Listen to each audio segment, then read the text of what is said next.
All right. The dog fled as soon as I started, which is a shame. She was sleeping by the subwoofer, and then she just, I was like, all right, let's get started, Bubby. She just gets up and leaves. So much for that.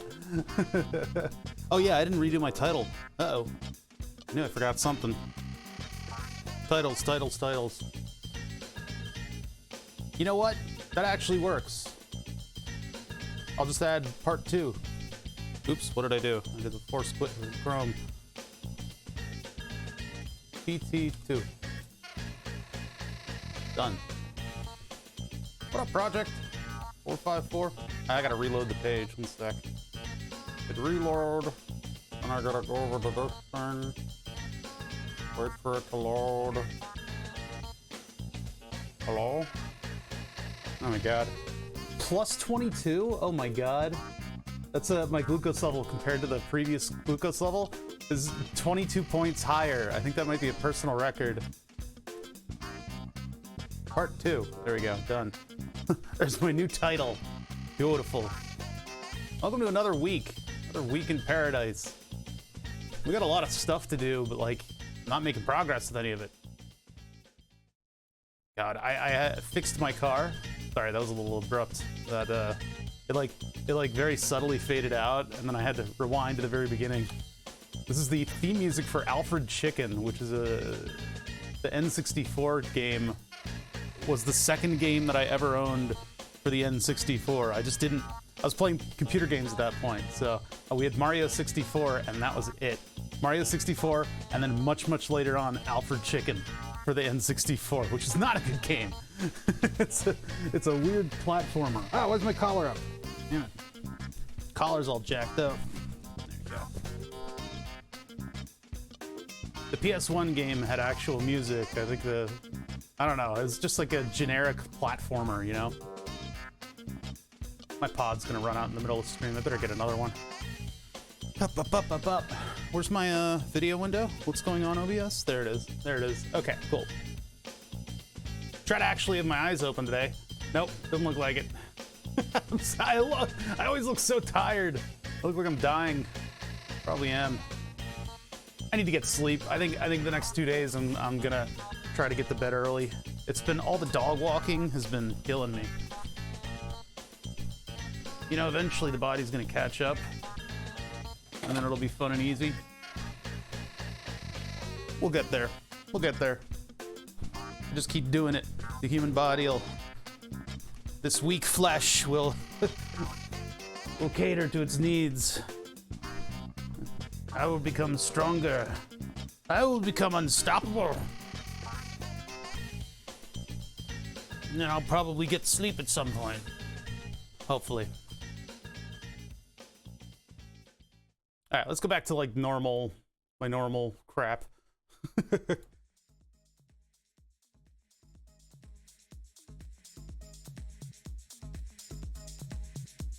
I'll turn it down a little bit though.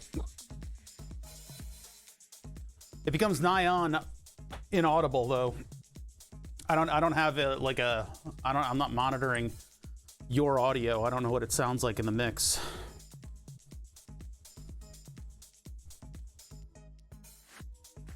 This has been sitting for over 24 hours. And I shook it up a little bit earlier.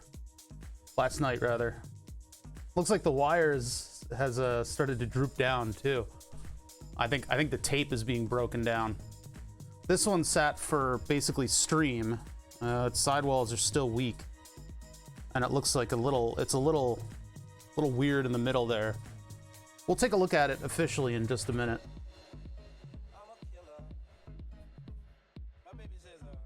How's everybody doing? Oh, wait, no, that was wrong. That was the wrong camera angle. I just got a new coat because I'm a giant fat ass. Originally I bought an extra large coat. Or no, it was an extra large. Yeah, that's embarrassing. It was an extra large coat and it did not stretch around my stomach. I hate it. I have the build of a kettlebell. That's what my body is shaped like. And so bought this coat, tried to put it on, and I'm like, it's a little tighter on the middle. Shit. Like I hate it. So I got a different style coat. This time I got a double XL, and it fits and it looks good, but the sleeves are too long. You can't do anything about that with a coat. You know, I'm not gonna get the sleeves hemmed because there's like 10 materials in this coat. it's like wool, and then there's like a rainproof thing and like a bunch of other stuff. You can't just like roll the sleeve back and have it stitched. I don't think, unless I like deconstruct and reconstruct the coat. But oh well, I guess that's my lot.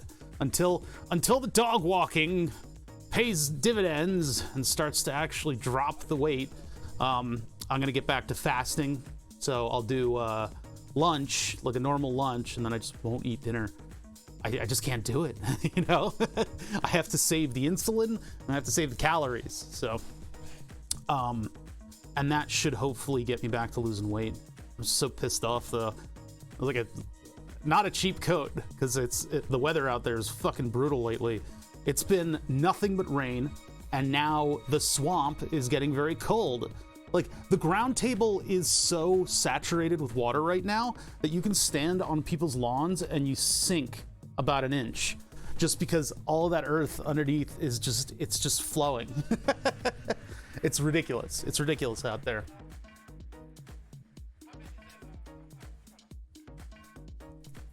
I need to find what I did with all the water cooling stuff. I don't think it's all in one. It might actually be in the bin that we've got over here with the laser stuff in it. Burn the subs tends to kind of spread out in the shop. Well, that's a constant note. How's everybody's weeks shaping up? You guys got anything going on? I got a pair of gloves on the way. I got the coat, so I'm all set. I got all my holiday stuff worked out. I'm gonna be giving weird gifts to people. One of the gifts is actually the USDA Guide to Preserving Food, which was on an Adam Ragusa video, and I was like, oh shit, I have to get that. What's up, Bridgewater? Oh yeah, that's right. I need to go get that circuits book that we were talking about in the Discord. Let me just run around the corner and grab it. That way you guys won't hear me farting as I walk away. Oh wait, no, the mic comes with me. Oh no. Oh no. Oh no.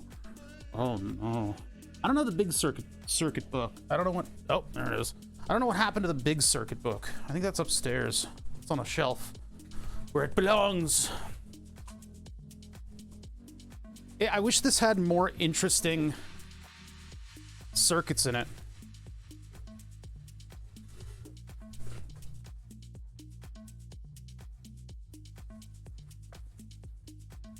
Yutao Zheng. This is more of like an educational textbook and not like sample circuits. Been reevaluating my Japanese practice. This is a cool little book though. Just somebody's circuits work. Pray, pray, pray, pray, pray, pray, pray. Stop it. Stop it, music. Stop doing that. Stop it. You stop that.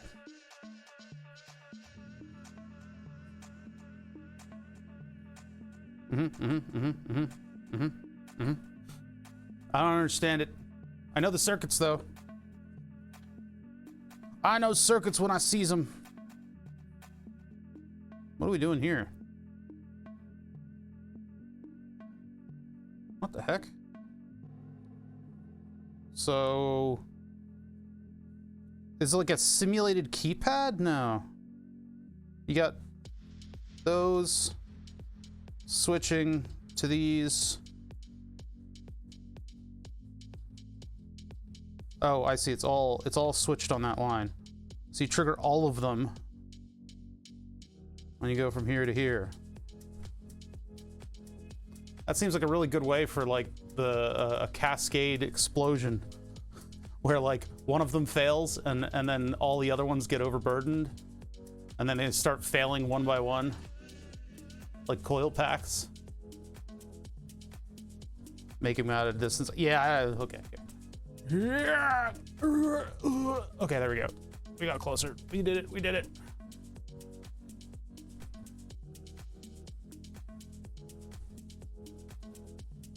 See, I don't understand this. I understand this. And this.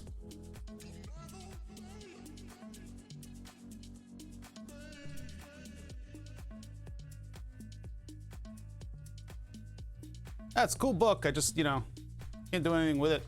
Just a textbook with textbook stuff in it. You can tell it's a textbook. Doing toroid stuff, huh? It's not showing up on thermals, though. That's the weird part. Oh my god, the book. The secrets, the secret tome. I'd probably use Google Translate on it. Google Translate would make a meal out of this. Like any Circuits 101 work is going to devolve into LRCs. You just can't, every textbook is just like, hey, you want to mess with LRCs because they're computationally exhaustive. and then you work on making even more complex structures break down into LRC circuits. This is not a digital electronics book, that's for damn sure. Yeah, it's all the same stuff you'll find in a Circuits 101 book. So I don't think there's all that. I don't think there's much that's that special about this textbook, but it is fun.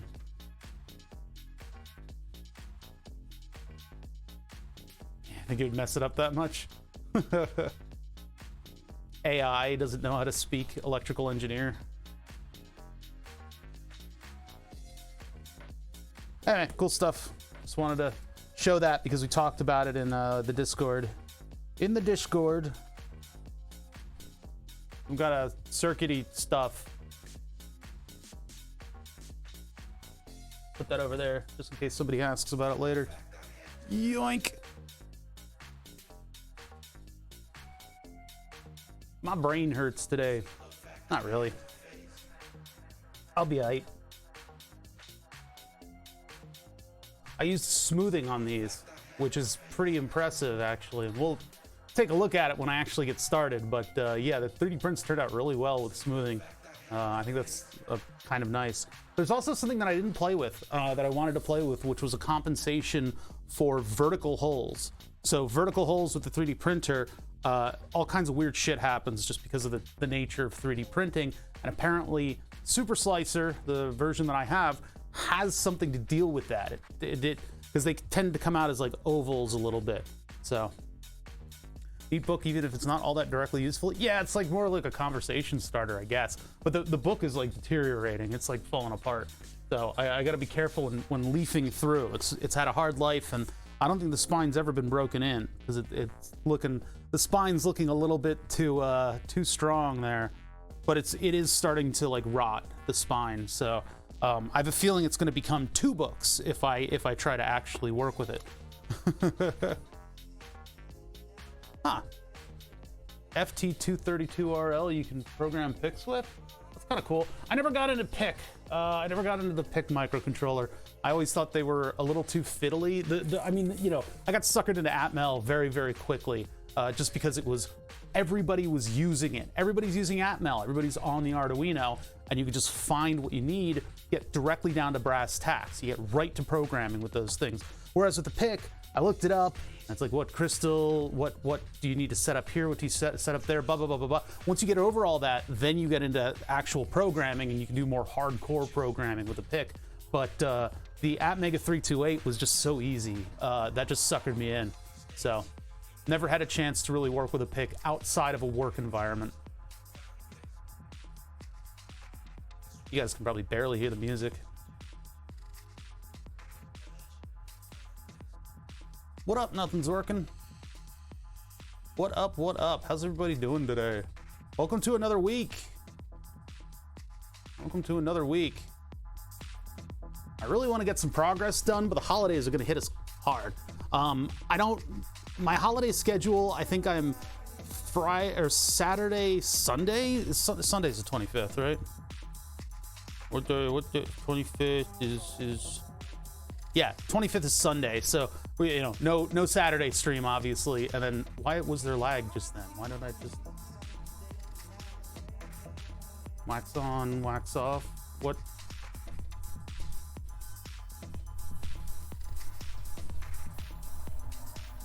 Nah, this is okay. Then it lagged just then. Ah, my encoder's getting all weird. What's going on with that? I should have plenty of hard drive space. I think maybe it's just been a while since I restarted this computer. It's been up for a minute. I think this computer's up a little too long. Anyway, the Christmas holiday is Sunday, so I will be driving home on Sunday. Saturday, I'm going to my brother's, so I can still probably do Friday and Thursday this week. I think that's okay. So that'll be our tentative stream schedule for right now. We won't be that badly affected. I'm just not going to do Saturday. Yeah. Welding and grinding. That's right. You get that wheel well to like completely replace. A lot of stuff attaches to a wheel well. Spark hit my eye under the face shield. Oh, ooh, ooh. Did you scratch the lens? I hate that. Might not have a good night's rest. That's horrible. That sucks.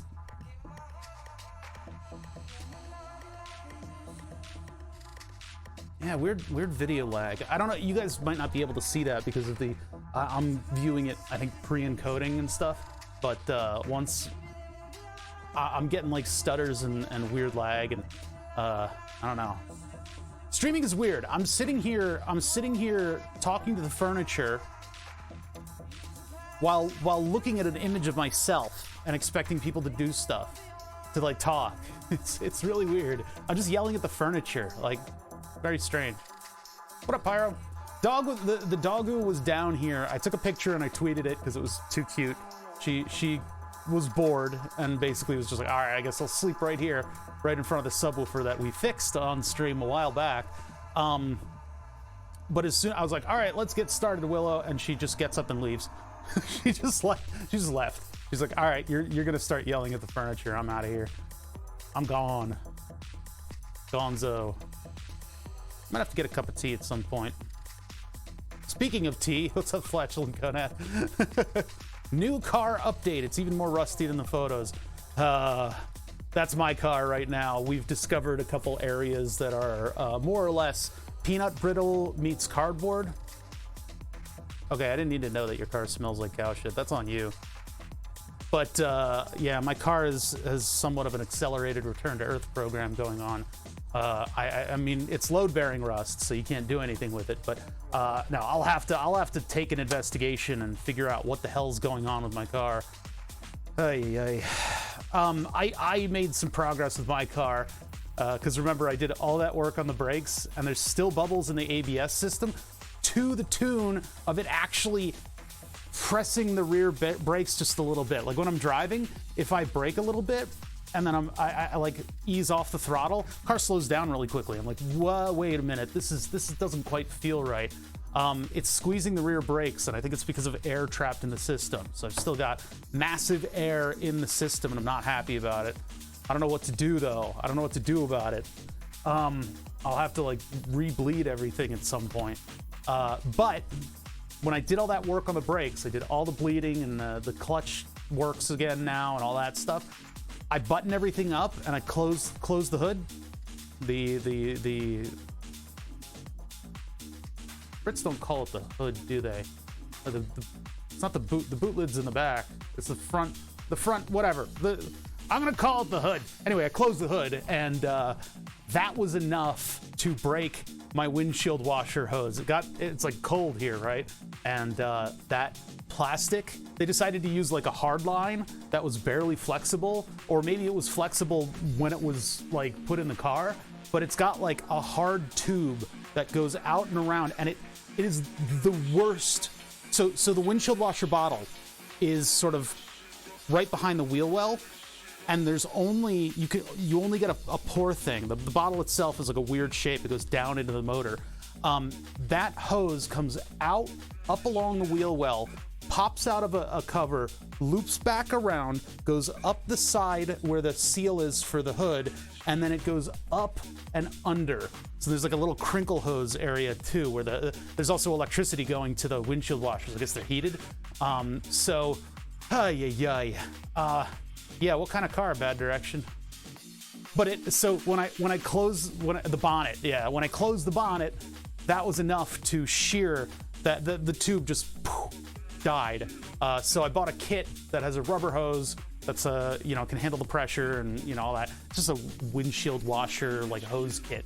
$8 on Amazon. And so I managed to actually fix that. And for once with this fucking car, I fixed the thing and it worked. Oh my God. I'm worried about the alternator, actually. I'm worried about the alternator because I've electrical gremlins, of course, and a dying old AGM battery.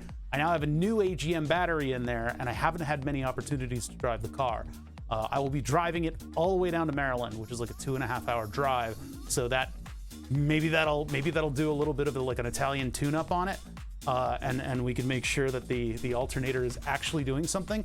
I am 95% sure that the previous battery was dead, as evidenced by my hooking up the battery recharger and not having the needle move.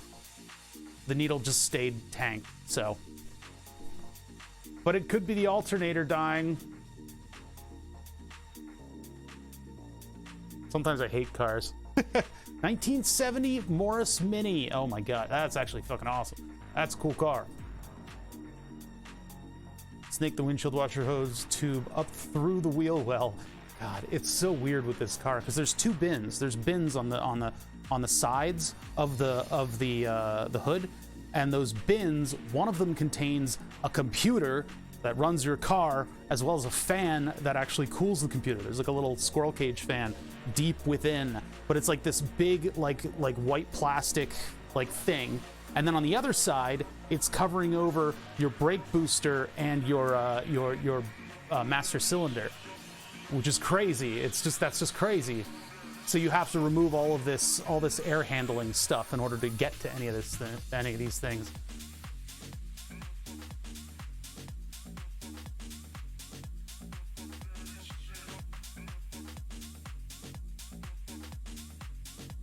Personal project stuff. Morris Mini. Wow, that is in shape. That is in shape. Whew. Well, you're gonna have to do a little metalworking, as it seems to have. Yeah.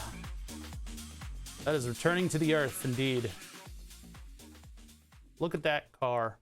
Look at that car. There. Yeah, that's returning to the earth. Look, and there's all the earth that it's returning to. Cool car, though. Where's the closest we got to a front picture? Yes, yes. Cool. Looks like a cool project. Oh yeah, you could do it. You don't have to worry about. This is like with the 944 project that I had that I miss. I miss my 944. I wish they weren't like 3,000. Actually, like 6,000. They're so expensive now. I bought it. I think I bought mine for like 1,600. It was 1,800 actually. 1,800 for the 944. I sold it for about 2,000. But man, that was such a cool car. But like, you don't have to worry about ruining like a beautiful piece of history, because it's not. It was never in good shape, right? Did you post it before? I didn't catch it. If you did, sorry. Or maybe you didn't. I did catch it, and it just didn't log into memory. That's a cool project, though, man, because you could just, you're free. You're free to do whatever you want.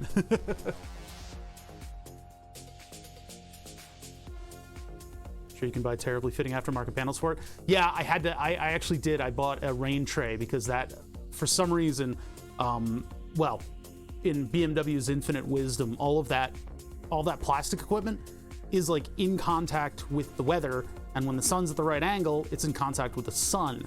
So all of that plastic turned into literal peanut brittle. I took a panel, like a plastic panel off of it, and I threw it in the garage and went psh, and it shattered like in Terminator 2. Absolutely ridiculous. So I did buy all new panels and actually bankrupted myself doing it. Then Twitch payout happened, and I'm okay now, but I wasn't paying attention, and I accidentally went a little too deep into the bank account there to get those new panels, to get Old panel, old new panel, new old old new old panel. I don't know. They're definitely not OE quality. But it's, I mean, it's like a wear and tear item on this car. Like after 10 years, that stuff just becomes terrible. Absolutely horrible. Good work, BMW. Thank you. Thank you for putting that much plastic in the car.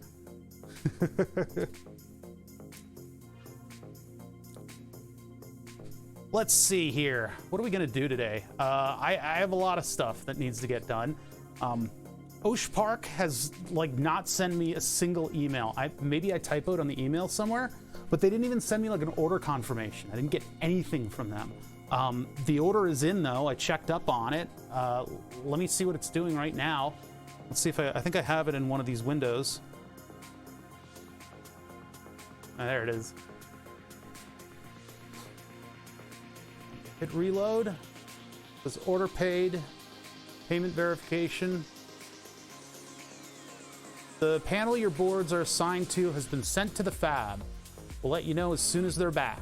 Okay, so it is in fabrication at the moment. I don't get any emails for this. I don't know what the deal is.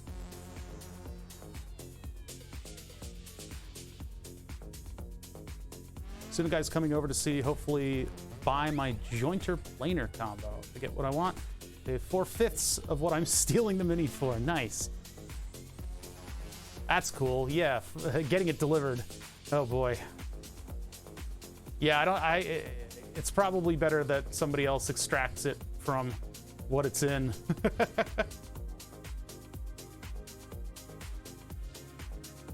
You need to know about wiring. Huh?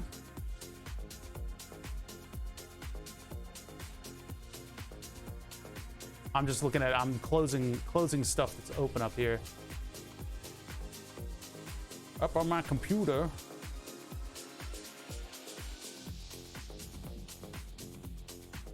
Okay, and then I probably shouldn't show you guys the Osh Park page. I guess we'll put it in a new window. I'll bring it over to this monitor, and that way you guys won't be able to see it. I don't think there's any personal information on it. There might be an address on it, actually. Let me check. Oh, no address. I guess it would probably be okay to show, but I'm just not going to because I don't want any doxing to go on here, right? One thing we could do today is the stools that I have. I need to put threaded inserts in them. That might be just like a simple hardware thing that we can work on if we get stalled.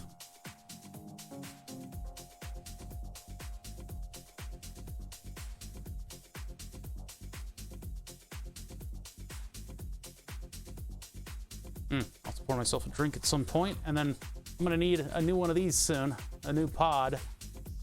Got that all ready to go. How much insulin is left in the pod? The pod is doing its darndest to rein in the lunch that I had. We got 5 units left in this thing. That's not gonna last long. At some point during the stream today, a shrill beep is going to begin to be emitted from my midsection. At which point I will have to snap into action and replace my medical supplies. Bump, bump, bump.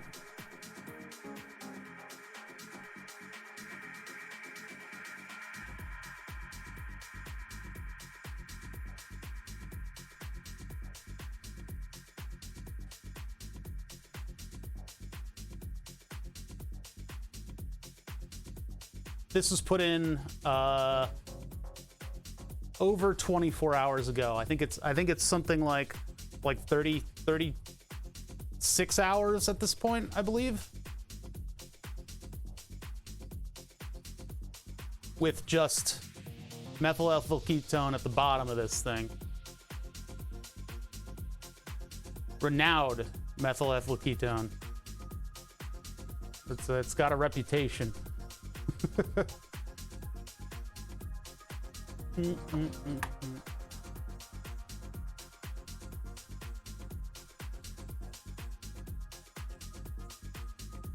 That window a little smaller, drag this up so I can see it.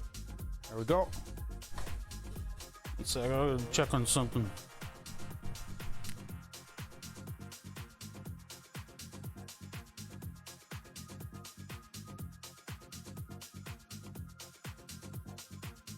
Ugh, that's right. I saw a thing the other day that Rolls-Royce has actually ended up being the most environmental car company, sort of, because 75% of Rolls-Royces are still on the road, which is crazy. 75% is nuts.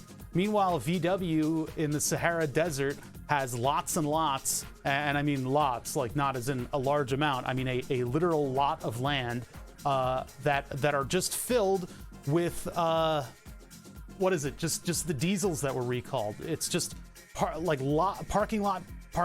Well, they're not actually parking lots because they're just cars parked in the desert.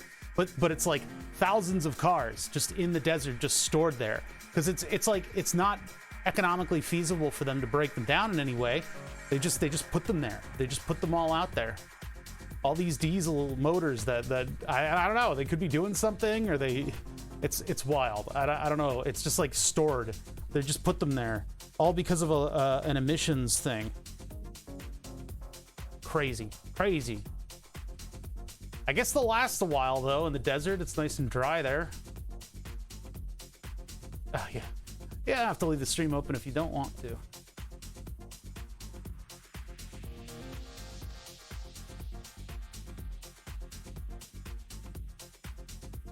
Time to swap a Celica drivetrain in there and then video the whole thing, yeah.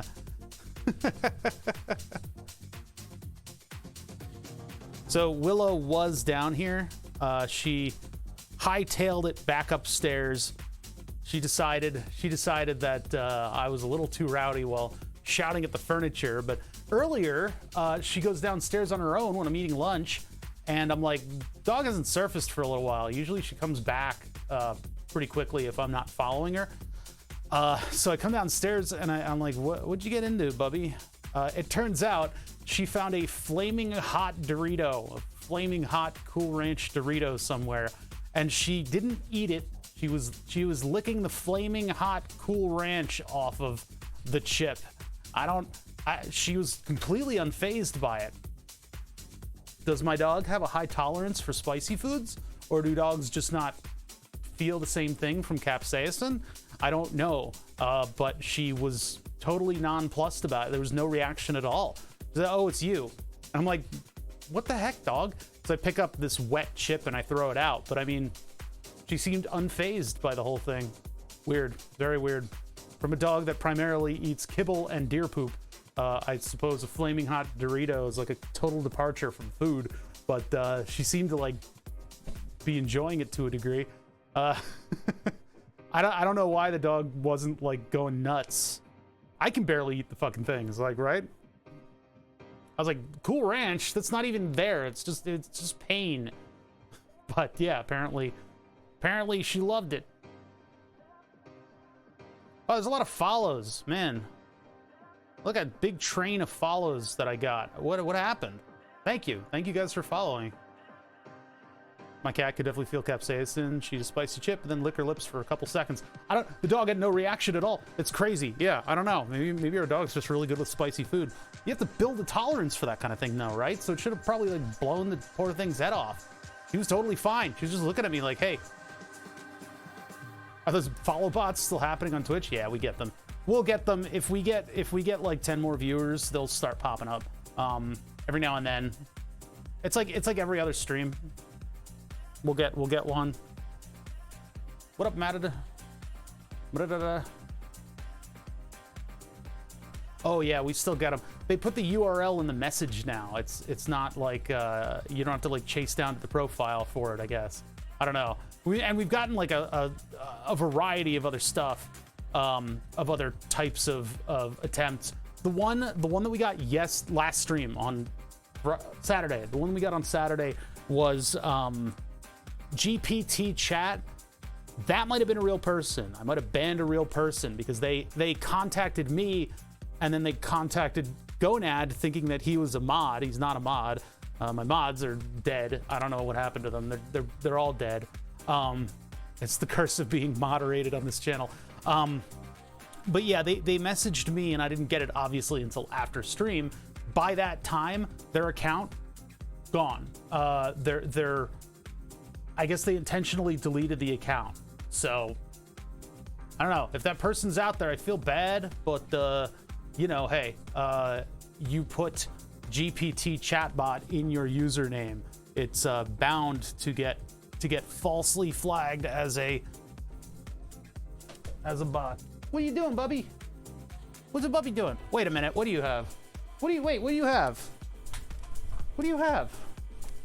What's in your... Okay, I gotta go chase the dog. Hold on. All right, I gotta go upstairs. She just ran upstairs. I'll be back in just a second, chat.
The mail lady gave her a milk bone, and so she came and was showing it off.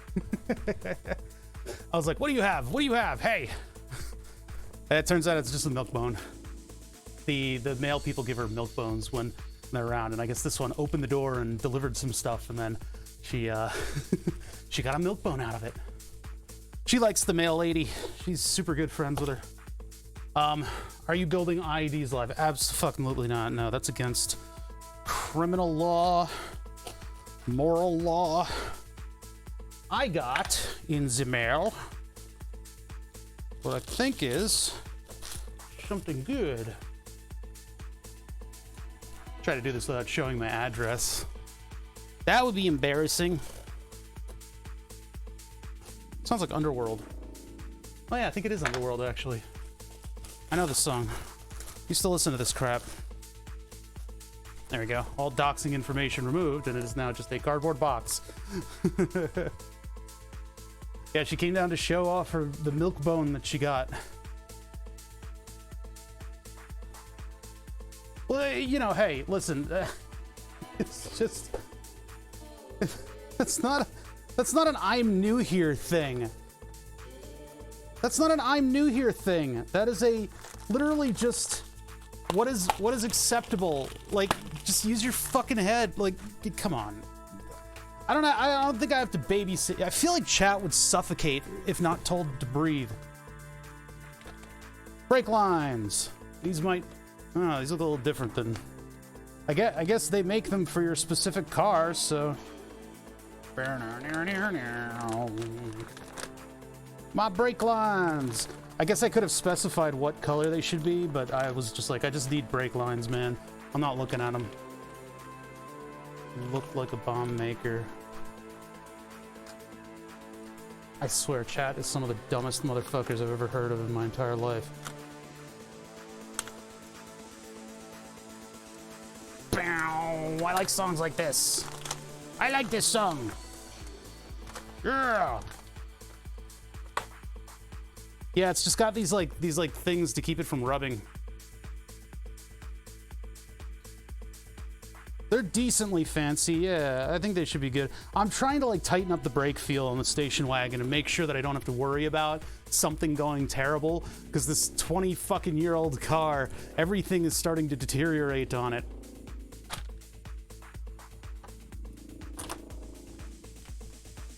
Alrighty.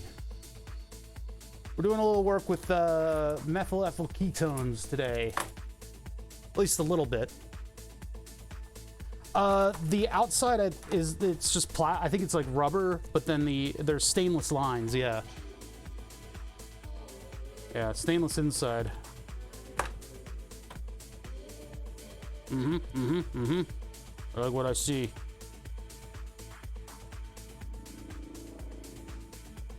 Yeah, and I think these are the right things.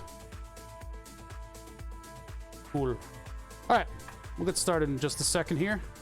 I'll explain myself.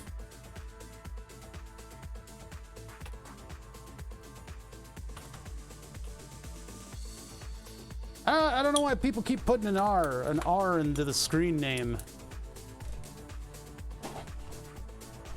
I get emails from people like, "Hey, oh brother." I'm like, that ain't me.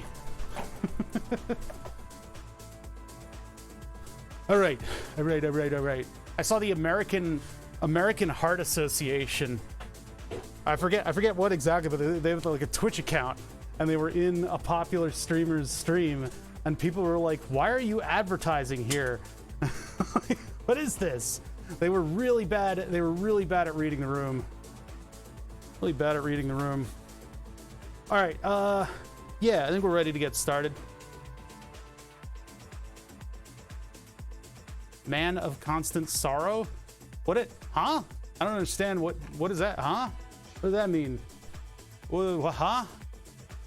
Were they in Greek stream? No. It was actually, well, I'm not going to say who's, but I commented on it somewhere, but it was like, I was chatting there too. And so I'm like, is the blue check mark, like, does that make me like advertising? Or just the fact that the American Heart Association had like a full Twitch name, and they were like, just message after message after message without reading the room.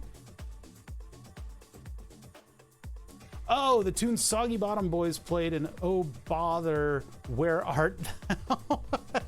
Like, these are all words, but when you string them together like that and I read it, my brain just folds. My smooth brain folds. Okay, it's oh brother, where oh bother, or oh brother, where I'm getting now I'm confused. I'm confused. The American Heart Association regularly destroys convention centers. They're notorious for it? Oh. Yeah. I wonder if Bother just left that up.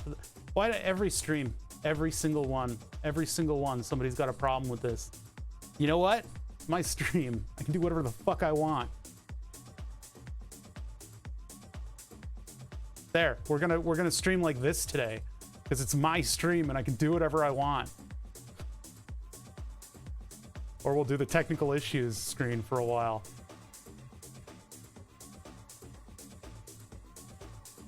Seriously?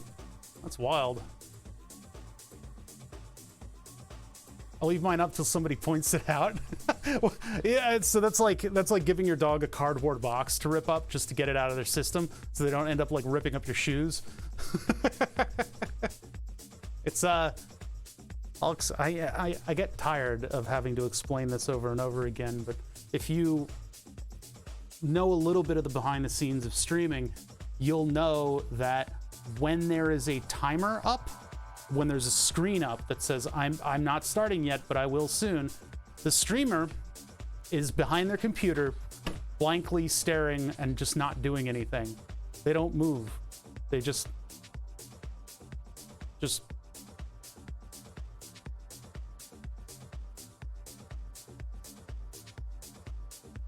until their stream starts, and then they start talking.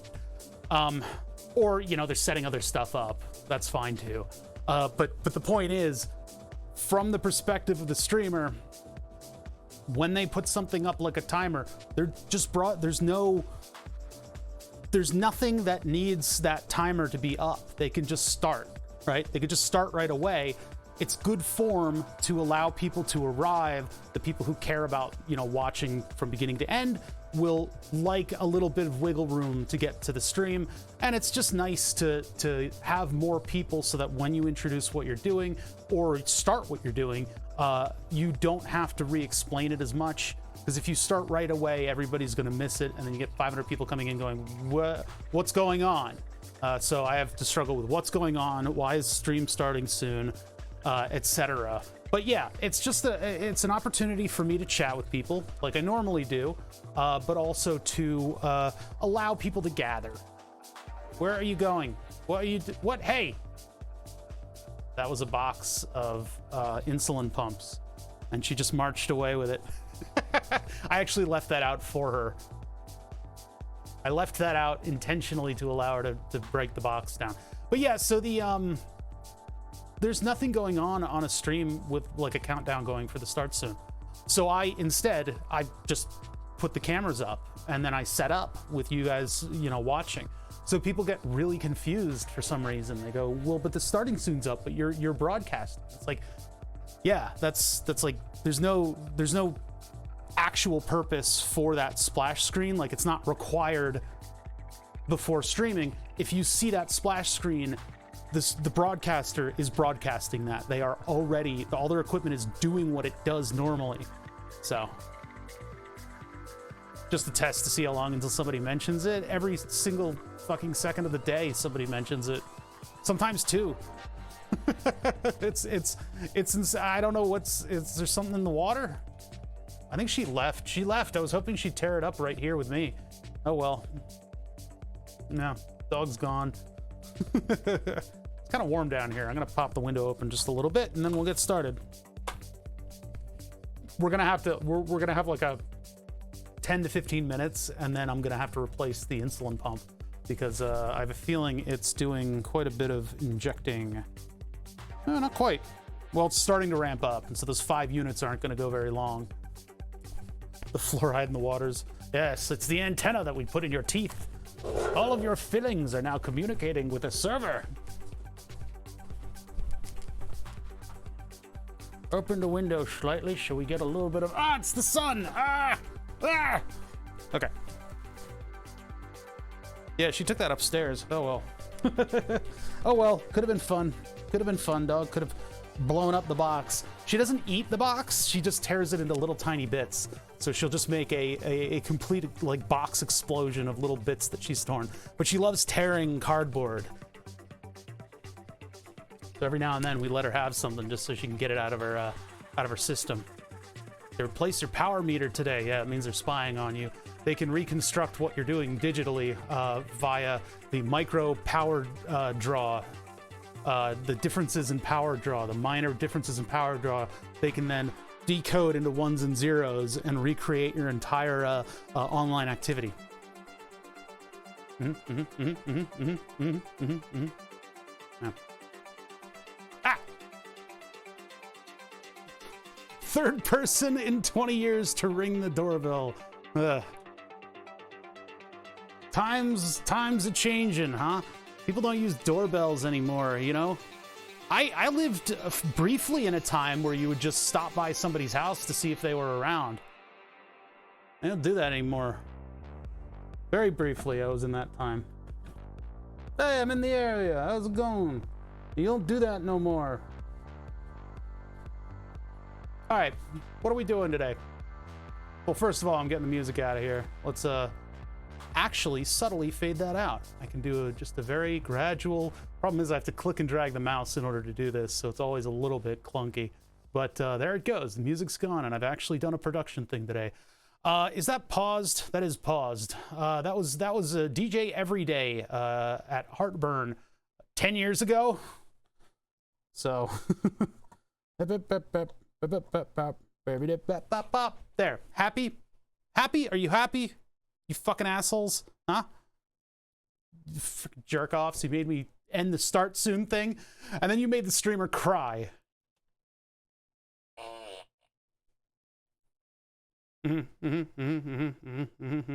Gas is too expensive to just drive around. Yeah. What are we doing today? Well, we're kind of still in sort of 3D print mode, right? I do want to test these things out and see that they're watertight, or if they're watertight, or who's watertight. I just want to make sure that these things can take a little bit of water pressure. But in order to do that, I got to do all the work. I got to caulk the damn thing all the way up in order to get it to work properly. And that means wetting a finger and running it along the bead, making sure everything's seated nicely, and making sure there are no tiny little holes in that caulk, because otherwise we got, in the past, little water guns made out of the little breakpoints in that material. I got to get it right, and I didn't change the design at all. I probably could have changed the design so it was a little easier for me to do this with. In addition to that, I probably should redesign it just so that we can do these tests. So I'll know, you know, something that I can quickly hook up and then know whether or not it is water sealed in the layers of the print. I could probably put the hose barbs on these in the plastic, and that way I could attach the silicone rubber tubes to this thing and then run water through it much more easily. But I didn't do that. I didn't do any of that. I don't know what I'm saying anymore. My brain is just completely shut down. What is all this stuff? Well, this stuff is associated with Burn the Subs. Burn the Subs is the giant plank of wood that's sitting on my wall. And it's been there for quite a while, actually. This is kind of the claim to fame of this stream historically, was that if you subscribe to this channel, your name goes on the board, and it goes on in sort of a word cloud randomized position fashion without colliding with other names. Otherwise, it would just be a complete mess. I have 2 other boards, and they lasted... What got on my finger? Why is my finger all weird? Why do I have... Weird. Anyway, the boards have lasted over years and years, and they're full of thousands of names. They're actually kind of crazy. They are currently set up as the backdrop to my computer desk. I previously had a shelf that was accessible from the other side, so between that shelf and my desk, I put up the 2 boards. I made a big stand for it and everything. I would love to illuminate that as well to kind of emphasize it, so when we do game streams, I can actually have the board there and people can see it. Maybe we can get a little bit more of like an isometric view of the game desk, and that way you guys can see the boards and they can be featured, right? See my name get burned a few times. Yeah, there's all kinds of clips in my history. I bit my cheek. I have like right back here, I have like a wound. So hopefully it won't get too distracting, but I'm like, yeah, I don't know, like a thing back there. Anyway. Curse you, mastication. Anyway, Burn the Subs. So we don't have it up right now. It doesn't work. I decided that I would put a live edge board up on the board, and then I was thinking that we'd make a module that would allow me to plot the edges of the live edge board using a Xbox controller, and then it would alter its position and log that, and then we take that into an image editor. It would like save a PNG for all the pixel locations on a bitmap, and then we would take that and then I'd mask it out so that we'd have like a mask out area that it's not allowed to put names. We know what we're doing artistically with the look of the board. We're not going to have the names changing sizes this time. So they're going to just fill up the board in sort of a uniform fashion. And if that looks really good, I will then have to find somebody with a horizontal bandsaw so that I can zip this thing in half. Otherwise, if it doesn't look good, if it looks slightly bad, I will sand off all of the names. I'll do that. I'm not above doing that. I mean, this thing would be a really nice like countertop. I don't know what to do with the live edge board when I'm done with it. I don't know. I don't know anymore. But we'll have fun with this one. This one should last a couple years. In order to get there, it has been basically like professional yak shaving. We have had to go layer... What do I hear? Why do I hear little paws? What are you doing down here? What are you doing, Bubby? Hold on. Dog's making an appearance. It's been professional yak shaving has basically been the name of the game for a little while. We basically layer by layer have been improving things slowly, and it has been slowly, but we're focusing on it now, and I'm trying to get the control panel all shored up because there's all kinds of stuff that needs to go into the controller for this project. We got to make it do the best that we can, right? Are you done tearing up that box? What are you looking for? What are you looking for? You looking for a place to crash? You can sleep on my couch for a little while, okay? Why is there printer plastic right here? What have you been getting into? What have you been getting into?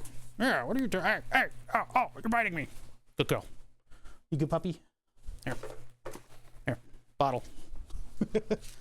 She's been hitting the bottle, proverbially and literally. What are you doing? I'm gonna get you. Good girl. Her. Yeah, this is Willow, if you guys don't know. Willow's a corgi, a fluffy corgi, but look at where her paws were on the thermals. Look at where her paws were. That's too cute. Hey, don't bark at stuff. What are you doing? Jeez. She's a fluffy corgi puppy. We got her months and months ago. She is 6 months old. Look at where her little paws were. There's still a heat signature left over from the little corgi paws. It is so cute. Anyway, she's now doing stairs, so she's allowed in and out of the shop as she sees fit. Okay, anyway, so I have been doing my absolute darndest to put my best foot forward with Burn the Subs, this wall project that we're doing. I want it to be as professional as I can possibly make it with the tools that I have, as sort of a lead-in to working on the next version of the board. Next version of the board is going to be a complete departure. It'll use some of the same stuff, but it'll be a very large departure in technology from what we have going on right here. What we have going on right here is 3D prints that are used as sort of the interstitial, what do you even call it? It's like the sinews. It's the stuff that's connecting everything together. Those 3D prints are in PETG, and they're functional prints. They're all designed for a purpose. They're not supposed to look pretty, although they do. We have made them look pretty, which is, you know, just because we can. One of the things that we've been trying to do is get it so that we can have indicators shine through clear areas on the 3D print. So I get all the statuses, whether or not we're on the Twitch API, and then whether or not all of the different powers that are running to this thing are running to this thing. This one was a bad print. Where'd the good print go? What do I do with it? It should be around here somewhere. Anyway, yeah, so I did a two-layer print on, or a two-material print on this. Flip from one material to the other and then flip back. And so that produces this right here. I got to do it again though, because there's some small improvements that we've done. We were going to put just a perforated prototyping board behind this with LEDs on it, and then I broke. My mental faculties shut down, and I was unable to resist the temptation of making a printed circuit board for it. So we designed in Fusion 360 a printed circuit board, and that has gone into production now. So I don't know when it'll arrive, but it is being produced right now by Osh Park. What are you doing, Bubby? You getting in trouble? What are you looking for? She's looking for something to destroy with her cuteness. What are you doing? You good girl? Willow. What are you doing, Barbie? Maybe she'll settle. She was sleeping before right by the subwoofer, and I got a picture of her. You want a professional, then why don't you outsource it? Why don't you leave? Why don't you just go away? I don't need this kind of sass. I don't need this sass. I get enough sass from this one. What are you doing? You gonna sass mouth me too? You gonna sass? You gonna be sassy? She's just gonna leave. Okay, anyway. So the challenges that we've been facing have been mostly self-made. That's all the stuff that I'm trying to improve. I gotta get the thermal camera to stick to the camera. Probably should have just made like a magnet mount for this thing, because it's too much of the 3M dual lock, and if you have too much of the 3M dual lock, it doesn't lock. It doesn't press into itself and link. Anyway, okay, so I've been working on front panels and stuff. This one actually we filled with the UV resin to try to like make it like a little lens, but I think I probably do pretty well if I did ironing on these. If I did ironing on those and had it smooth these out and then make like a solid surface, because that's what I've been doing on these. Now, what's going on here? Well, we've got a lot of stuff that's going into Burn the Subs, not to mention mostly for the memes, but also because the laser diode is pretty powerful. We've got water cooling going into this thing. So I have a 12-volt pump that's going to sit behind this radiator, and we might spend some time, and maybe we'll do that today, redesigning this area right here so that it's a little bit more functional, and maybe make it look cool instead of like some kind of a weird whatever. What thermal cam? There's a thermals command that you can use. So anyway, 3D prints in order to improve our lives and not make it more complicated. That's a lot to ask. What we're doing right now is we are trying to make a jacket that goes around the laser. The laser sits in a little laser diode carrier, and it creates a lot of heat when it does its job. Now that can be air cooled. You don't have to do this. But since we've got water cooling active on the system, why not? Let's mess around with that. Let's just make it water cooled. It'll be fun, I promise. So anyway, what I've done is I've designed something to hug the laser diode carrier, and we are just going to run water along that, and then water will be in contact with the chromed metal over here, and it'll cool down our laser in perpetuity, and nothing will ever leak or break ever again. So that's what we're working on. Now a couple things since last stream. I've gotten methyl ethyl ketones, which aren't the typical ketones that I'm involved with, but methyl ethyl ketone, apparently a pretty potent formula stuff here. This is a pretty heavy, it's like acetone's badass grandma. This thing, don't like to have it in contact with skin and all that fun stuff. We played with it a little bit last stream. We found out that it will do weird stuff to our prints. This is one of the salt-sintered versions of this. We tried a couple things in order to seal this print. Originally it was basically like, hey, what if I 3D print this with like small layers? Maybe it'll seal. And everybody was going, no, PETG will leak. PETG will leak. Absolutely not. It's terrible. It's not going to work. And I'm like, no, it'll be fine. It'll totally get it to work. And so we spent a long time struggling getting the caulk on this thing. Once we applied it properly and we got a caulk seal, then it was plainly evident that water was coming out from in between the layers. So water was coming out from in between the layers. Hold on, I got to stop everything and answer an unrelated question. I don't remember how much it cost. I got the sensor for $150 on eBay, and then the module from Group Gets was whatever price it's at right now. I don't know. It wasn't $500 though. Back, the original one was a lot more expensive because we bought the lepton sensor direct instead of somebody's volume pricing. Okay, resume stream. Let's keep. I need like a pause and a play symbol down here so I can pull off that one. Okay, so from where we left off, from this thing leaking in between layers, we've got a couple things to try. So we did methyl ethyl ketones.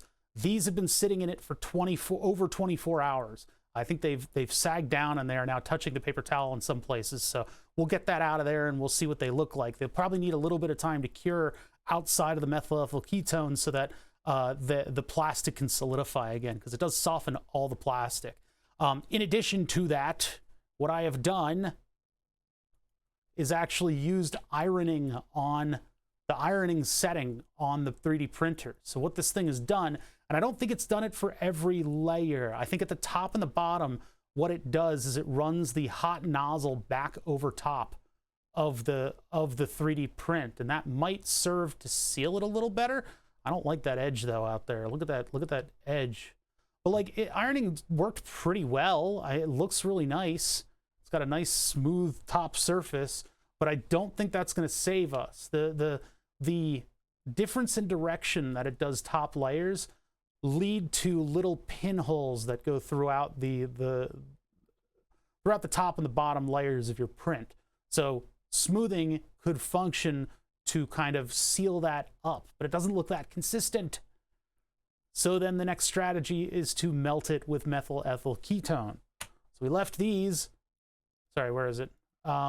This one we left in the MEK on the paper towel in the jar for a little while, and it does kind of look like something happened here. It does kind of look like something happened here. I mean, look at how kind of like smooth that is. There's no more of a like ridge pattern on that side, which I find interesting. That might lead us to getting some kind of a seal out of this thing. This one did not fare too well though. It's a little weak in the midsection right there, but it does look like something happened. So I'm actually a little bit kind of excited about what might occur if we get this to work.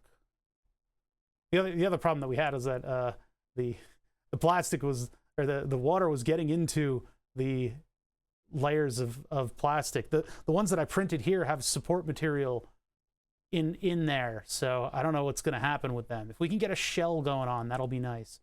But yeah, okay. So smoothing and MEK. Let's take a look at what that did. Sorry, ironing and MEK. We'll have to set up one of these as our test, but we gotta wait until the sealant dries. Great, just what I wanted. Yeah, the tape didn't hold out very long. Seal that so that I can breathe oxygen. Let's take a look at 24 hours under MEK. It looks like absolutely fucking nothing changed. How's it structurally? Yeah, it feels just the same. I don't really think that did anything. That other one was like smooth. How is that other one smooth? Huh. How about this one? It just ruined the clarity that we have. It's no longer as clear as it was. Now is it weak? Oh yeah, it's like rubbery. It's a little rubbery, which is not typical of PETG. Yeah, look at that. I can bend that. So my question is if it's sealed in these layers here, especially here. I don't know if it did. I don't really see any reason why it would. How did this one end up smooth? What happened there? Is it because they were smaller layers?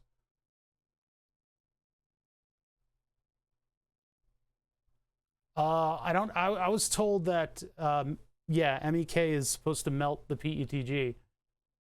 But for some reason 24 plus hours in the jar and nothing happened to this one. They are weak structurally, like I can bend them a little bit. Oh, this is the before. Here, the before and the after. It just looks like it harassed the plastic a little bit. Now, it's possible that I need to apply heat to the bottom of the jar or something, just to make sure that there's like a vapor in here. But I mean, you can see there's loose MEK at the bottom. Yeah, it really didn't seem to do it. But it did melt it throughout. I mean, it's like rubbery. It's got like a little spring to it right now.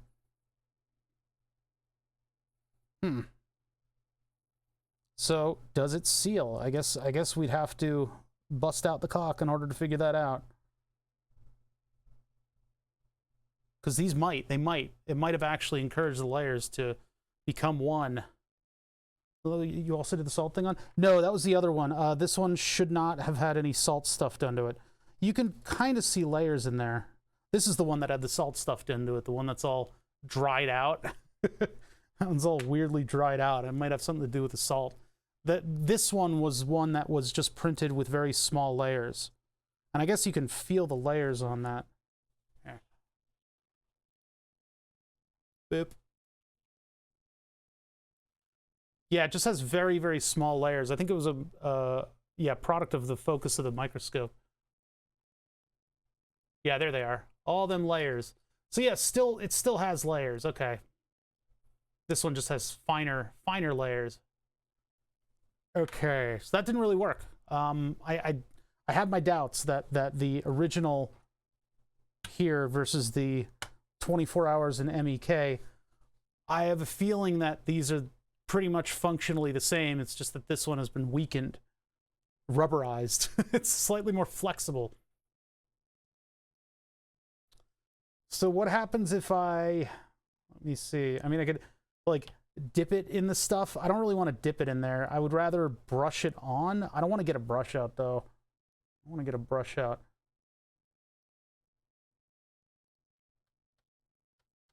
If I dip it, it's going to be a huge mess. Hey, Index C, thank you for subbing for 20 months. Appreciate that very much. I really do appreciate that. Yeah, look here. That one versus that one. One is rubbery and it bounces a little different. This one makes less noise when it bounces. It's so weird. Now the question is, will it shore up once it dries out? Is the MEK still influencing this? And that rubberiness Is that going to mean it's going to seal any better? I guess what I can do is glove up and just use the paper towel as a brush and just brush the outside and see what that does. We'll do it on the one that I haven't done anything with. I wanted to see if ironing would seal it, but I don't have really much reason to trust, because I don't think it ironed every layer. I think it just irons the top parts. If I had it iron every layer, that would be, actually that would probably be really good for it, because then all the layers would get kind of pressed into one another and it might seal better. I don't think Super Slicer has a setting for that though. Yeah, all right, gloves. Gloves are over here. Gloves aren't going to last very long in the MEK, but it's something. It's better than nothing. Yeah, how does it compare to flexible filaments? Well, is it going to stay flexible is the other thing. Maybe it's a good way to make tires out of PETG. Safety squints? No, I'm not going to do safety squints. Will this melt my glasses? That would really fucking suck if my plastic lens glasses like just melted. That's all right. We're just gonna brush it a little bit and then I'll put it all away. And then let me get a sacrificial paper towel just so I don't end up ruining my desk.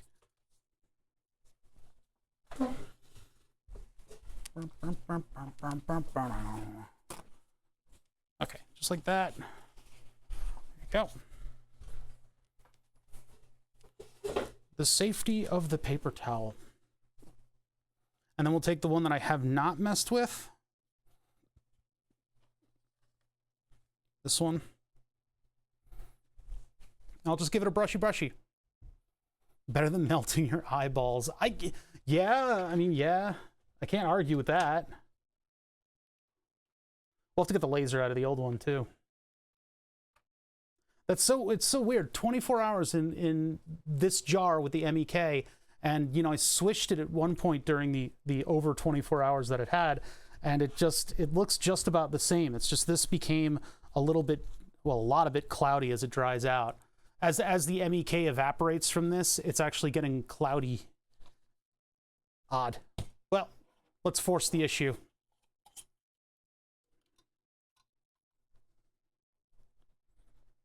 My gloves are going to start melting. I need this. Oh, yeah, that's stinky. Woof. Woof. Bark. Bark. Woof. Bum, bum, bum, bum, bum, bum, bum. I don't know why I have that song stuck in my head. Oh, there goes the ink on the desk. Great.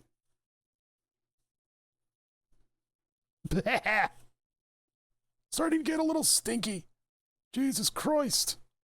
Oh yeah, look at that. It is actually breaking it down.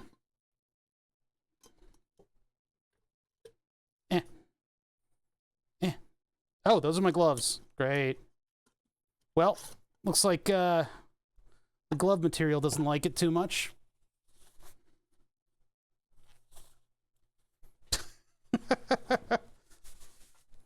Jesus Christ.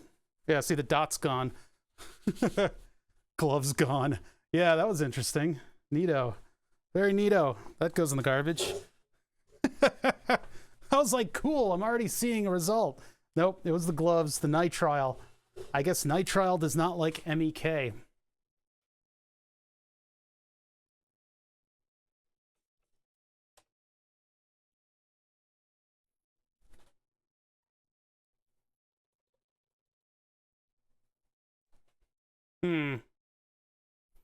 If it goes through nitrile, it goes through skin 10 times as quick. Yeah, I've wiped my hands off. Now I'm gonna deal with a little bit of methyl ethyl ketones in my bloodstream, huh? So it appears to be doing nothing to the PETG other than making it a little bit rubbery. What's it doing to my skin? A little dry. A little dry. How Bother got his... Yeah, my superpower is cancer. Veet Nukem, hey, thank you for 18 months. Merry Christmas to you too, my friend. You see that? You see that? All these fucking weirdos who are like war on Christmas. It's no, you just respond in kind. Maybe who cares? Nobody actually cares.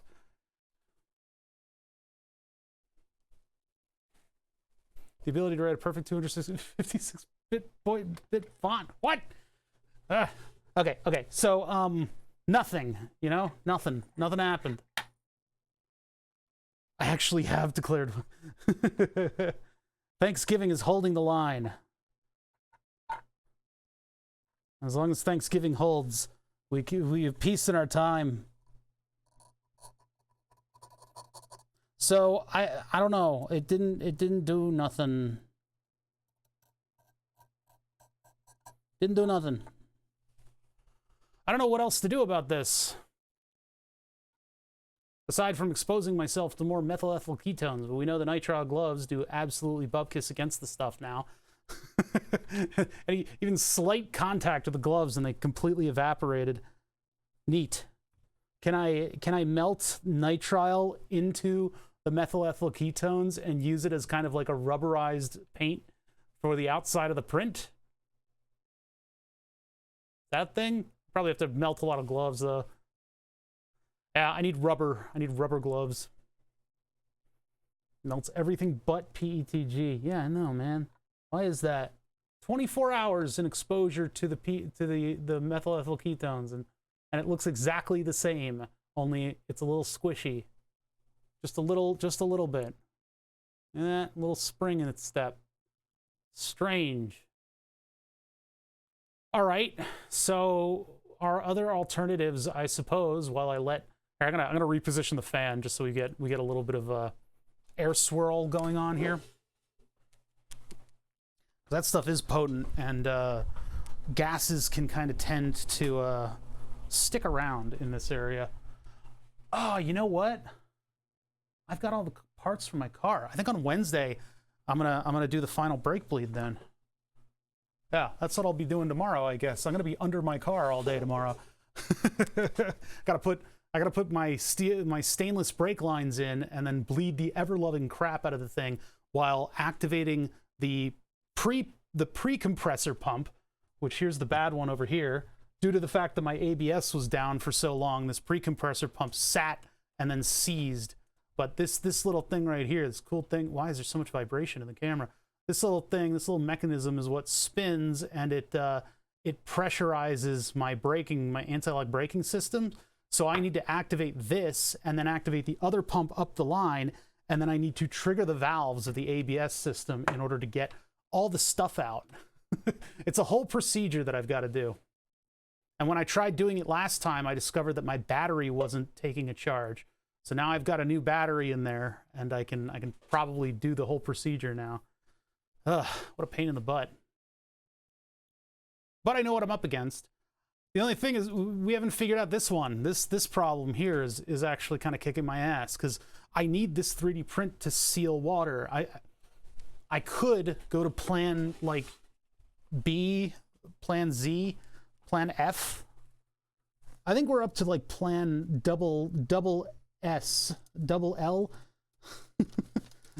We've gone through the alphabet and we're circling.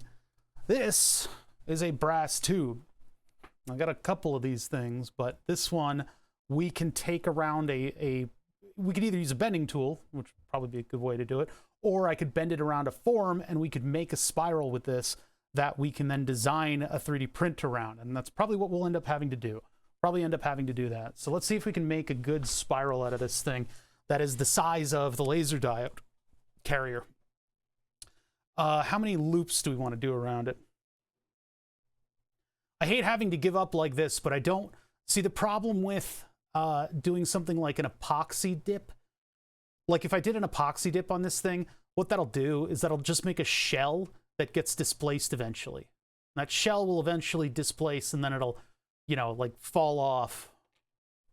Brass job, you look twice as good. I think it can, because I think what I can do is I can outfit the diode with the brass thing, right? And then make a 3D print to kind of hold the whole thing in the front of the gantry like we have here. So basically I use this attachment point and we model the brass tube spun around the diode, and then I make something that like screws in to clamp it together. And I think that's our best bet. It's like our only bet at this point. It's the only bet I've got in the game. I just don't want to. I don't want to. That was scary with the rubber gloves melting like that, right? I don't want to deal with methyl ethyl ketone anymore. I think I'm done. I've got enough of it in my bloodstream now that I'm good. Let me get a piece of the tube because I think this is too thick. I think we need a slightly smaller brass tube. Slightly smaller brass tube. Hey, it'll make it look more science-y, won't it? Make it look more science-y. What happened to all those tubes that were over here? Did I throw them out? I threw them somewhere. I threw them in a bin. Did I throw them under something? When we run out of stuff today, we'll work on my stools. Because I want to put threaded inserts into my stools because it'll hold them together. Currently, the tops of them are like threatening to fall off. So, what did I do with all those tubes? I had all these silicone rubber tubes, and it was a big mess. It was a big damn mess. I would trust the tube coil much more in the long run. Exactly. That's why I don't want to do like, you know, the epoxy coat or dip it in methyl ethyl ketone. It's like the PETG is holding up to it pretty nicely. I would have loved it if we could have that 3D print be the laser jacket. In addition to that, the expansion and contraction of the materials probably being a little bit different. I would trust more a tube of metal than I would, you know, differing materials that are all kind of sandwiched together. In the long run, we got to add in the long run to everything we say because, yeah, the long run is the important factor here. All right, I just need to like remember what I did with all these tubes. What did I do with them? I put them in one of these bins. No, I don't see them. They're not in that bin. I think I just shoved them somewhere. I was like, you go here for now, where I don't have to look at you. I thought they were down this corridor. You guys are... Oh, you've got face cam, that's right. Face cam's a decent enough view. It's just you can't see me crouching over here in the shadows. I can feel the parts of my hands where the MEK came into contact briefly. Oh, they're there. Found them.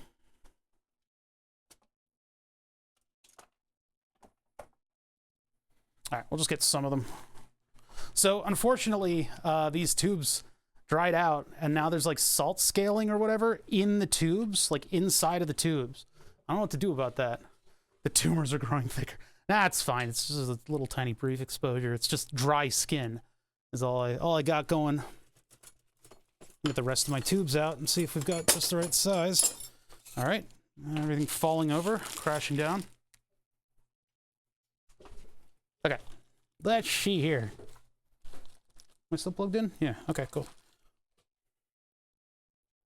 I might have to actually buy tube. I think this is thinner, smaller rather. Yeah, that one's smaller. We got even smaller. I bought a whole kit of various brass tubes because of the weird shenanigans that we get up to around here. But I think we've used... Yeah, that one's way too thin, and then that one's thicker. Okay, so that's...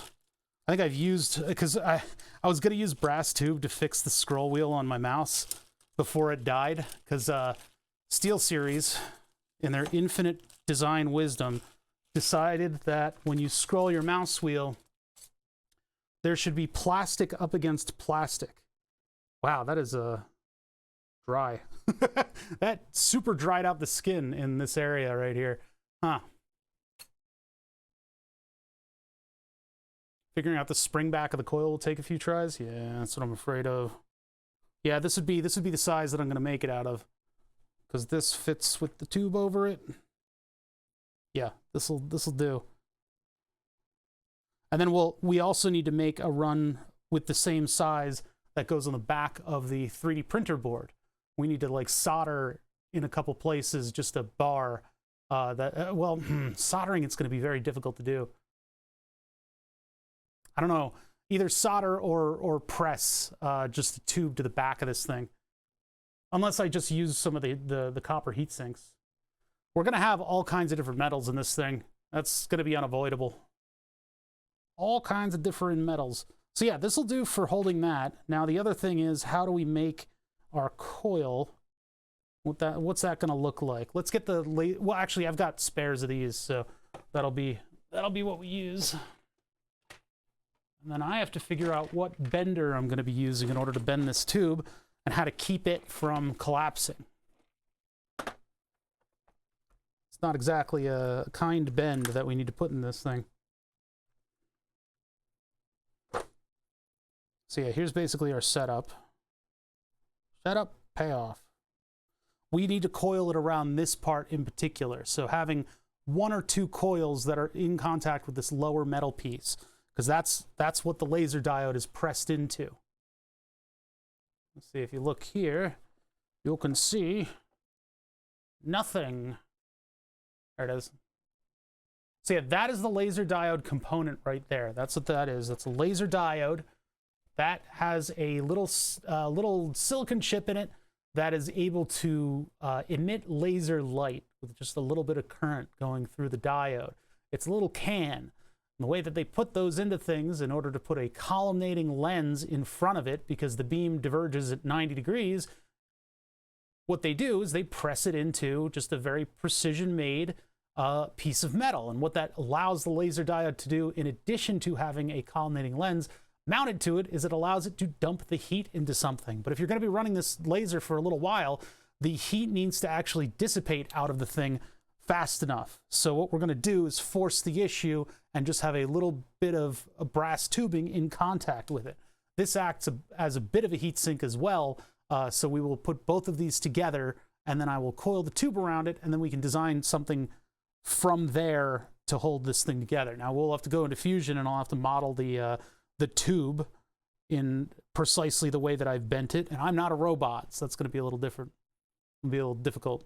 Yeah, they fill the tube. Yeah, sometimes they fill it. Sometimes they run ball bearings through it. I don't have either of those things. I could fill it with water and freeze it and then bend it. And I know that sometimes they anneal. This is, okay, we'll do one at a time. Like that. And the next one. Salt? I think the salt will compress, won't it? Maybe the fine ground salt that I have, I could fill it with. I can't do it. I can't make this fit. Go in there. Damn it. Hold on. Ah!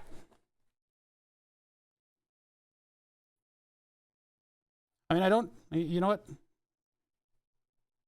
I don't need the wires. What am I doing? This is a red laser unit. It just makes a very weak red laser dot. So we don't need any of the laser hardware. We're going to use this as our size guide. So the thing is, we got to find or bend this thing into a tight spiral that's going to hopefully be able to be snugly fit to this shape, this sized thing. I've got a couple different ways to bend. One of them, probably our slightly more controlled way, would be the bending pliers that I have. I also have hose bending stuff that's for larger tubes, though. That's the only thing, is like, this is so small that I don't know if I have exactly the right thing. This is more for bending jewelry and stuff, and I don't know if it'll have a good effect on this. I don't think it will. I don't think this is going to work out. No, that's just going to punch through. I'm not going to do that. So the other way would be to have something that's strong that I can then bend this thing from far away and get it to spiral around. That means it needs to be something slightly smaller than this. So a drill bit would probably be my best bet. And I have a couple. I have a couple of drill bits. Just got to find one that matches this size. Actually is a little bit smaller is what I should be saying. Well, that is a little bit smaller, but it might be too smaller. Maybe we match the size, but if we match the size, that won't, like, make compression.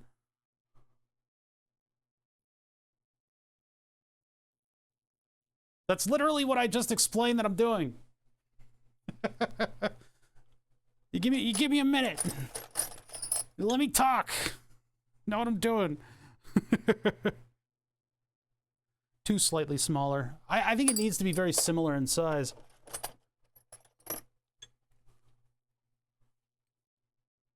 Well, that's a little too similar in size. This one's like the size of the thing. So I need slightly smaller than this. That's a big drill bit. Glad I have it. I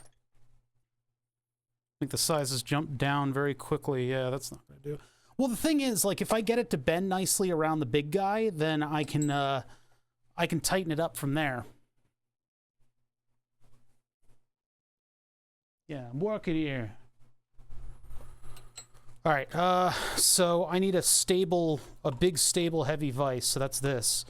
Even though this is not squared at all right now. This is a drill press. It's not a milling machine right now. That's something that we need to come back and visit. Is fixing up the mill to be a mill again. Right now it's a mulligan. Let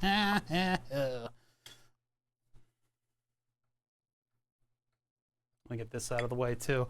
Get that whole mess out of the way.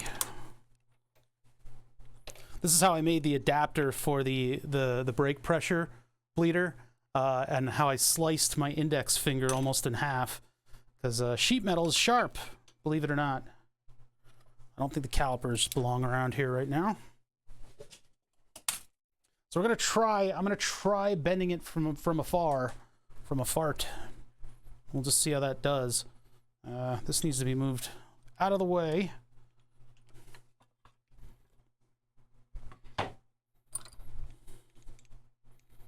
So I can actually get to it. Close this. Probably could use soft jaws. My dog found one of the soft jaws. I don't know where the other one went. I don't know if she stashed it somewhere or what. I guess I can use a block of wood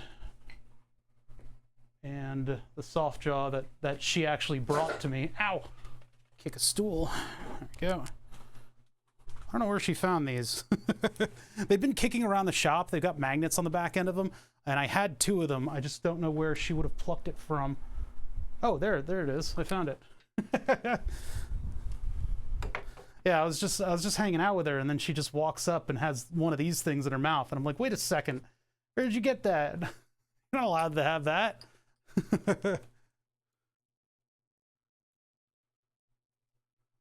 All right, there's our, oh, no, camera's loose. Okay, hold on. There we go. Little tightening action there. I got a nice stable shot of what's going on. The mill lights have failed. I need to redo them, redo the wiring in them. The wires we used failed. Sucks.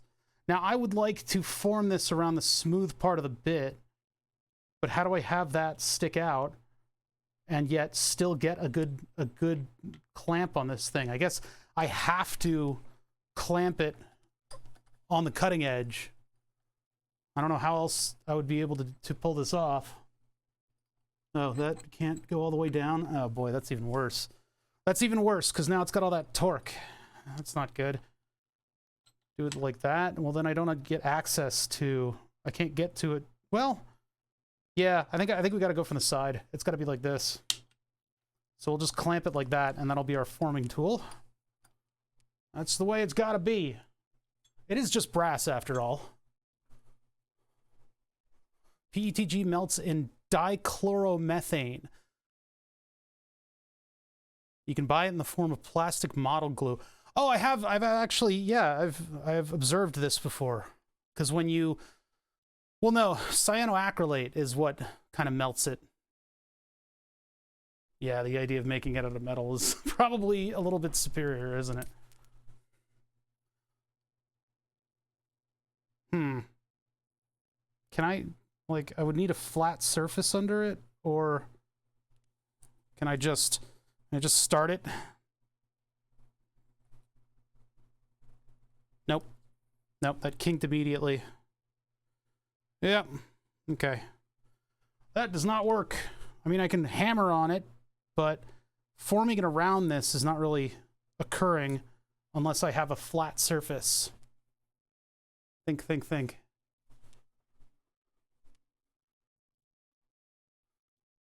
not MEK. I have MEK. It's only banned for use as paint thinner. Oh. Methylene chloride. I don't really know. I don't know if I want to get into the weird chemicals. I've never had good luck with the forming tools like this. I do have a tube bender tool. I don't know where, let me find it real quick. I think it's just in this drawer somewhere. That might help me make the bend a lot easier if I actually have the metal forming tool instead of whatever the hell this is that I'm setting up. I've never had good luck with this kind of stuff. I am just bad at it. And then I guess my follow-up question is whether or not I can just buy something. Where'd that bender go? Oh, there it is. It's on the wall. There it is. So this is not made for these tubes. I mean, this is not very good.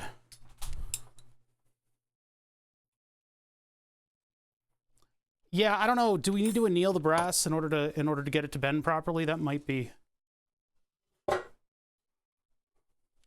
I have DCM for glue. It's funky stuff. Makes crystals grow in the brush. What the hell? What the hell kind of stuff is that? That ain't sound right. Can this bend it? I mean, this is all just a test. All of it. Everything I do, it's just a test.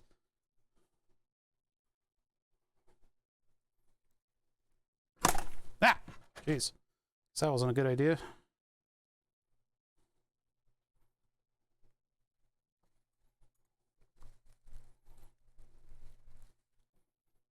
Yeah, that does a soft bend. The gloves at least work. Got some on my finger and was weird all day. Not good stuff. Yeah, my thumb's kind of feeling. It might just be the dry skin, but my thumb is a little weird from the exposure to MEK. So not good stuff. Not good stuff indeed.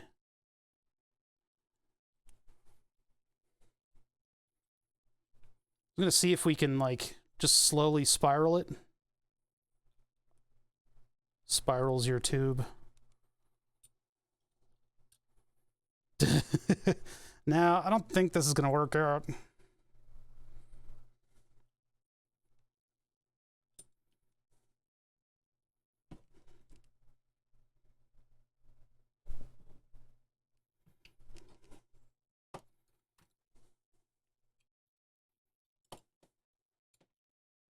Because I can't go any further than this.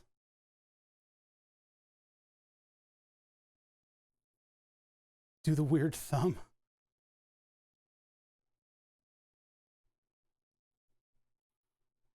Like, I mean, yeah, I don't think this is gonna work out. All the things that I've tried, I got some bend out of it, but I don't think I can get it any tighter.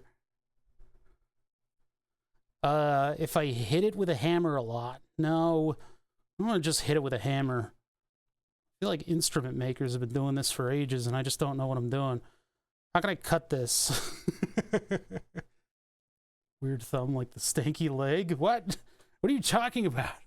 All right, I'm gonna go back to the drill bit, I guess, and just try to encourage it to bend a little bit by little bit. This my camera's really annoying me lately.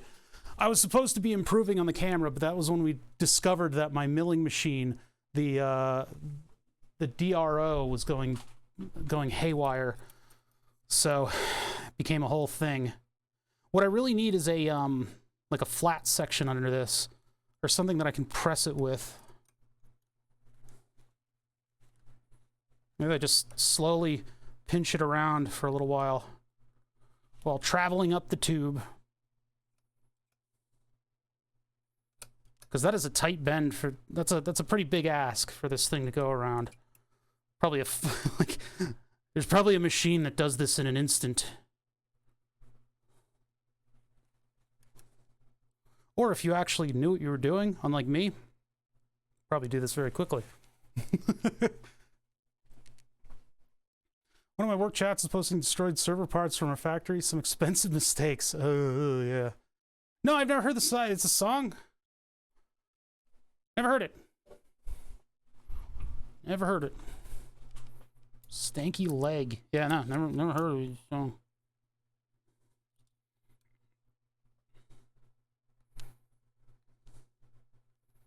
Yeah, I think this bend might be too tight. I think we need to maybe look up whether or not I can just buy it coiled. Yeah, let's look it up, because like I can't, if I go any further than this bend that I got out of the tube bender, I think it's going to fold in on itself and we'll have trouble with that. If I added, like, if I packed salt into this thing, maybe I could get away with hammering it. And that way I could slowly bend it into a coil, but, or, and it's possible, it may need to be annealed so that it's a little bit more ductile. But this is a tight bend that I'm asking it to go around. So, yeah, or I could just get a copper tube too. That's probably the best bet. What is that? I don't know who that is. Oh, anneal. It's global. All right. Yeah, let's hold on. Whoa, whoa. Get this out of the way and do. There's two routes that we can go. I mean, I could do a 1/4-inch copper tube, or I could look up brass tube coil. See if something exists already. Small copper and brass PJ tube. I think I'm going to get mostly industrial suppliers on this, so I probably have to drill down to actual, like, do like Amazon.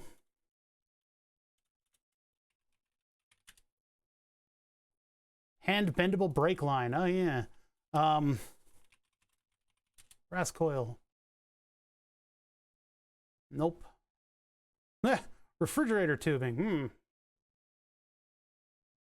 Just a fucking handgun. What the hell? Oh, CO2 power. Why is that coming up? Stainless steel wort chiller. So there's a place, Stainless Brew, that makes stuff like that. Copper coil. Yeah, you're just gonna find tubes. I would rather have something else bend it for me, but I have a feeling that copper tube of this size, I could probably have a much easier time bending than, yeah, the fridge, that's what I mean. Yeah, the fridge stuff, but I'm not gonna buy the fridge stuff. I'll just get, you know, copper tube like this. Inner diameter is 4 OD is 5 millimeter. Well, how big are we doing here? What is the size of the thing? What is thing? What are thing? Oh, OD is 4. So we're looking for an OD 4 millimeter, not 5. That's an extra millimeter from my millimeter. That's it. Chills your wart. Ah, okay. Too big. So it'll be copper tube, 4 millimeter. 4 millimeter ID3 for refrigeration and plumbing, $12. And then this stuff is uncoiled. That's a 1/2 millimeter wall thickness. So what's the difference between these two? That's a thick wall. That's similar. So 343, so it's a 1/2 millimeter wall. So it's the same stuff. Yeah, 3/16 brake line is too big. It's really, I mean, the tubes that I chose are what's dictating the size of this. It's not like we have a cooling goal, because water is going to be more than enough to cool the laser if there's just water in its presence at all. 1 millimeter wall. So these are the thick ones. So I'll probably get the thick ones and the slightly thinner ones. And the OD is just dictated by the silicon tubing. I do have a blowtorch. I could try to anneal the. Oh no, I moved the map gas torch out. I don't have that anymore.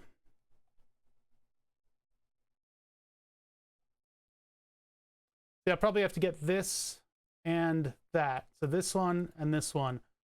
I don't want to use this. This would be a huge restriction on our thing. Only 3 left in stock, and then they'll just get more stock. That always bugs me. Okay, $12, $9, and $11. We got to go with $9.11 on this one. Goodbye, 12. Okay, So that'll be the order that I put together. I don't understand the whole stock thing on Amazon, because they're like only 2 left, and it's like, yeah, but when you run out of those, you just order more, right? So why am I under the gun? They try to make like a sense of urgency for buying the product, and it's a subtle psychological thing that they do. Arrives after Christmas, December 29th to 31st, huh? For the thinner wall stuff.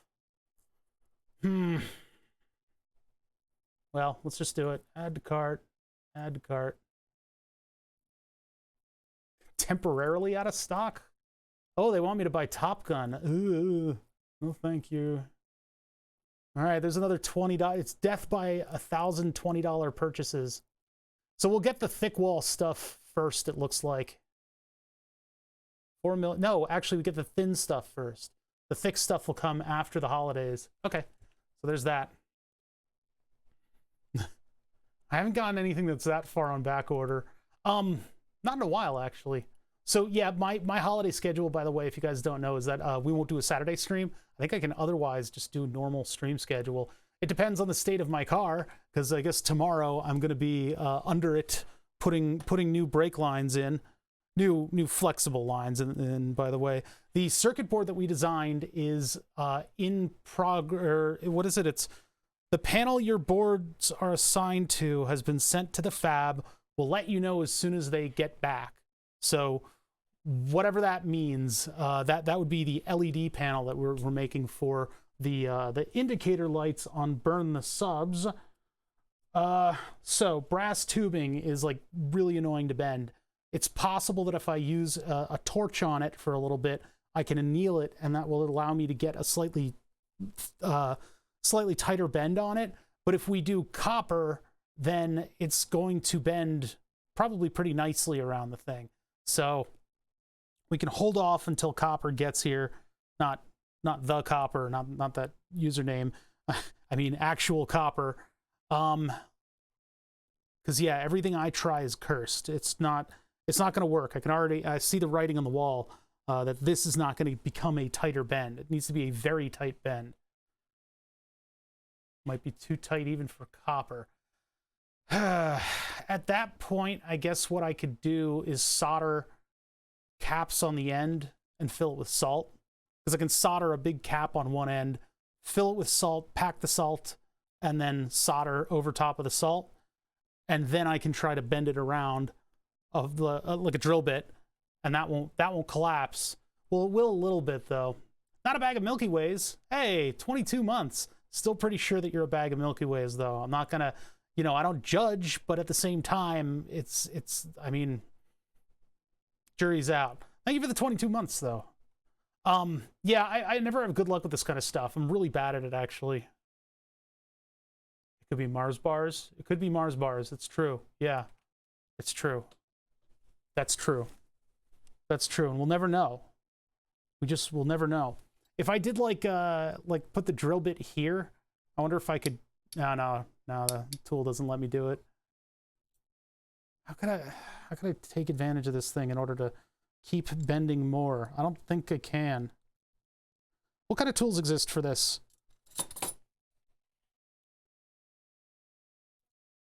Don't tell me I'm gonna have to buy a $40 tool in order to accomplish this. Hold on. Amazon.com.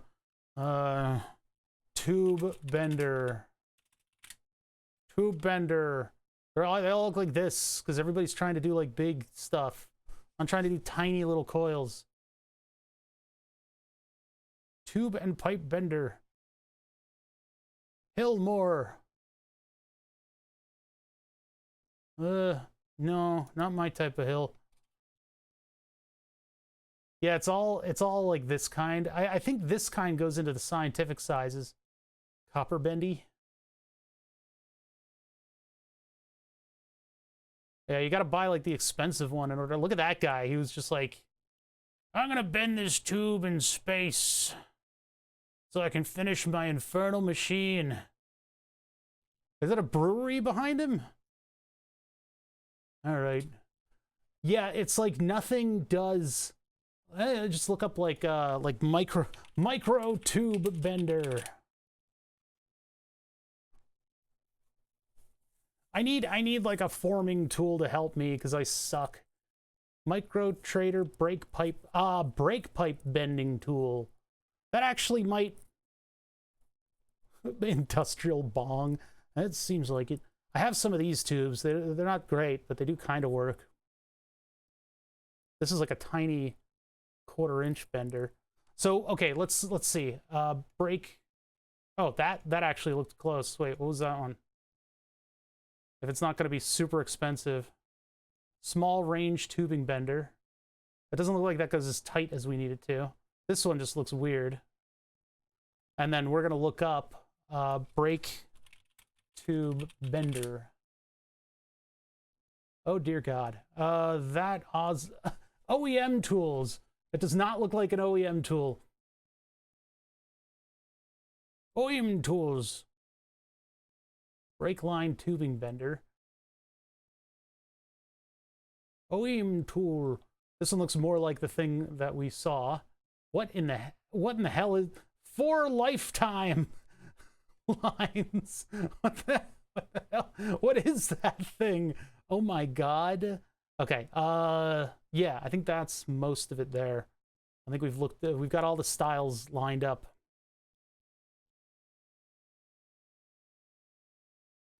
What in the absolute fucking kind of ridiculous is this? So you can use the brake line as like a zip line? That's a straightener for coils. Straightener, yeah. God, it looks like something that you'd like see in a Dune movie.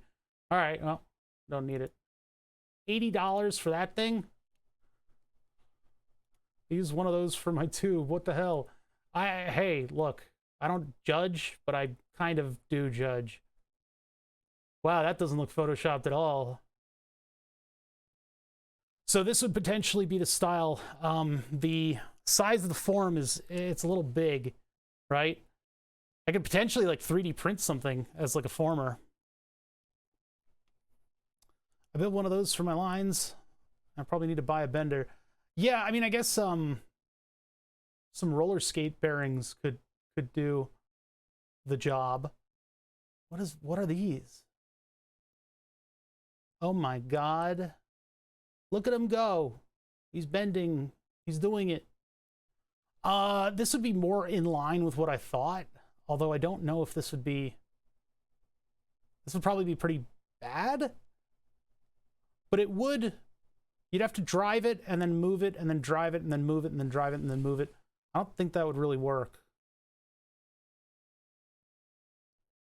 But I guess I could potentially 3D print discs to go in that thing, and that way it would give me the ability to run it almost all the way through. Yeah, none of them have a small enough forming base. I mean, conceptually, I'm also kind of looking at this thing from a perspective of maybe printing something and seeing if that'll work once. Certainly isn't worth $50 to me. $12 to get the initial bend, maybe. But this is running on the same principle where it just drives the 3 things together. We need a piece of robotics to bend it. That tube extruder. This thing.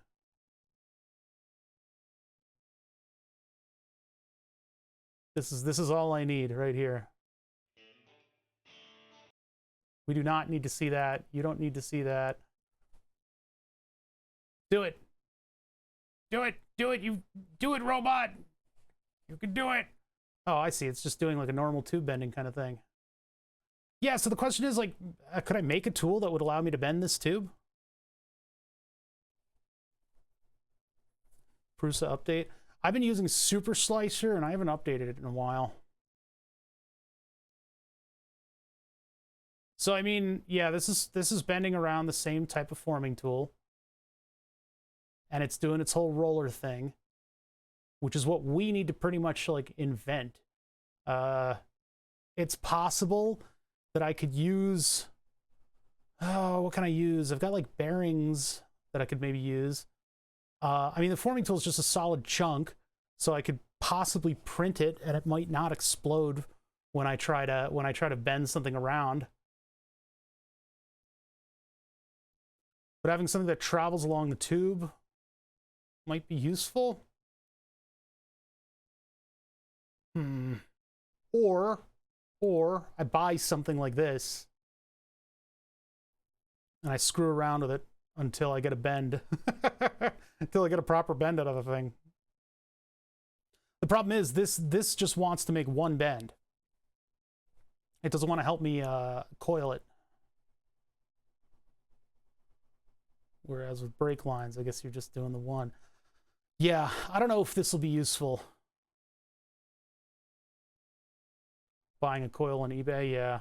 Well, but the problem is, like, okay, what's the outer diameter of this thing? I would need a 1/4-inch copper tube bent around a 12mm shaft. So 12mm copper coil, copper tube. It would be like, what, 4mm copper tube coil, 12mm, and that's going to confuse it. So now I'm going to get 12mm tube. Yeah. Shop 4mm copper pipe product. Oh, Alibaba, so we meet again. So we meet again. Because, like, okay, you know, you tune into, like, a YouTuber, and they're like, okay, so we just need to bend this into a coil. And they're just like, and it's done. I'm not good at doing this, so I don't know how these other people get that done. This is a new I didn't expect this problem today. Otherwise, I would have done a little bit more research on this. What? This is not what I'm looking for. Pre-coiled copper tube. Now we're talking. Coppertubecoils.com. So this is mostly for brewers. This is for brewing and for well, distilling as well. The stainless steel brewing site is awesome for this kind of stuff. But, like, look at all the variety. Because, yeah, these helical coils are something that you would sink into your wort, and then you would run cool water through, and then it would cool your wort very quickly. Or you would do it as a condensation kind of thing for distilling.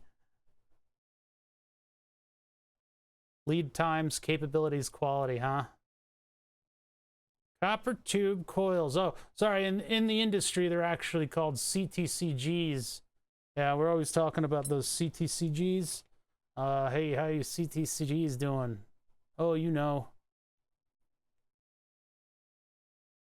How did the subject change to brewing? Because that's what these coils are used for. That's not that complicated. It's just what it is. Yeah, this is like asking a coach builder to replace your oil. we don't, these things are so different. We don't need this. Well, it would be like,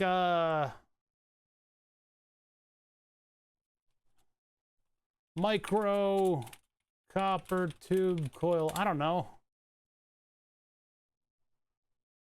Need some for a nano brewery? Yeah. Well, what they sell for,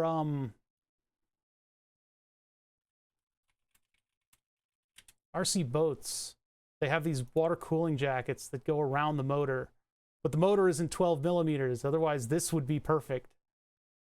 This is like I was thinking about this design when I was doing the jacket that we have, because yeah, they just take a piece of aluminum and they whip it up on the lathe, and then they have just like a medium to run water through.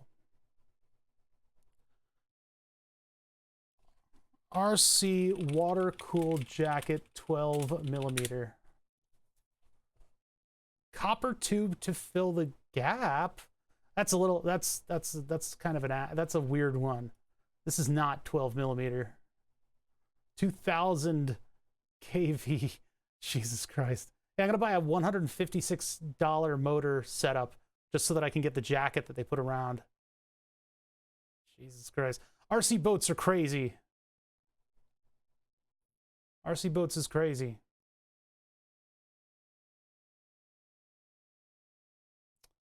I don't think they do 12 millimeter RC boat motors. Most of these are for the larger. There's like 40 to 60 millimeter. Hello.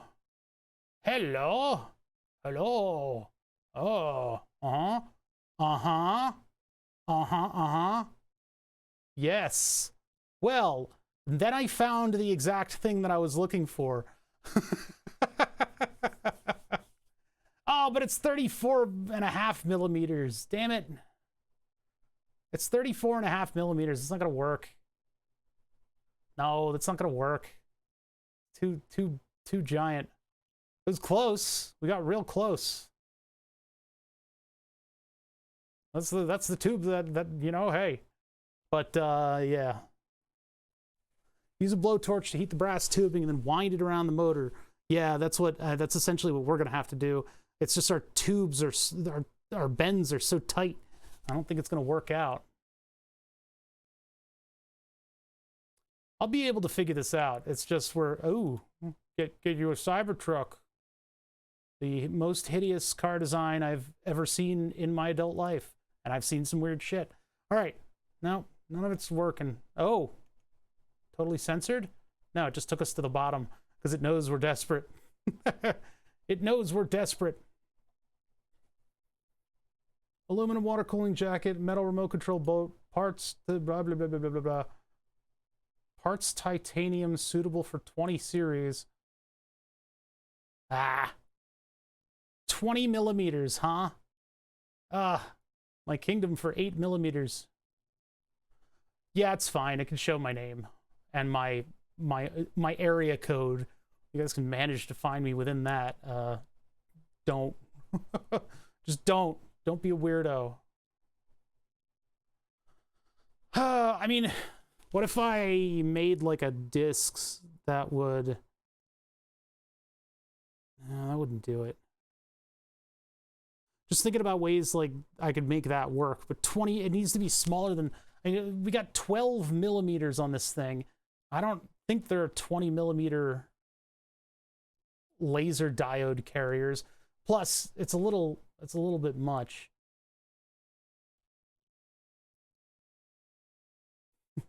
What does Elon hate about yeah, I know. I don't understand.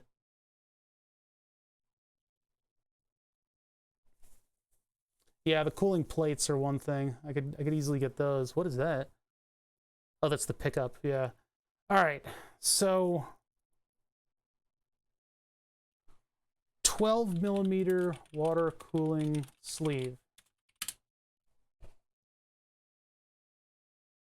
See, when you put water cooling in there, it's all this stuff. It's the wrong stuff. So 12 millimeter water cooling sleeve, motor, cooler master, LED tube sleeve. Oh, dear God. Enough with the LEDs, people. Images, Google Images. That'll at least let me narrow it down more easily. This all stems from the fact that I don't have a lathe. That's where this all comes from. If I had a lathe, I could have just built this. Mahalo, 40 months. Hell yeah. I designed a truck with PCB auto route software. Oh, Jesus, who's running these equations? Thank you, Mahalo. Hey, thank you guys for, you know, all those who are subbing today. I appreciate that. We're kind of playing around. I'm kind of trying to figure out where I'm going with this. We need to cool this laser, and I need an elegant solution. And one of the thoughts was, well, what if you coil pipe around it? And I've got tube, but the laser diode is very small indeed. Let's do, actually, water cool laser diode. Let's see what other people are doing. Images. What are you guys up to? You've turned everything into flat plates, huh? Those bastards. Everybody hates curves. I want a lathe so bad. Almost got a 1440 CNC on an auction, but whenever $1,000 used. Oh, man. I want to CNC this mill behind me. But yeah, I don't have a lathe. I don't have room for a lathe. The mill is as functional of a metalworking tool as I can manage. That's just the reality of it. So I can't do fancy things like turn an aluminum motor jacket super perfectly. Plus, operating a lathe is difficult, and I am not exactly read up on it. I'm not lowering something from the ceiling. That was one of the more utterly insufferable ideas that Chad has had. Aluminum plate joined with CPU paste and cooling fins. I mean, I could just put a Raspberry Pi water block on the laser's side, and that would be that, you know? I'd rather have something that coils around it, though. None of this is recognizable. I don't know what any of this stuff... Water-cooled...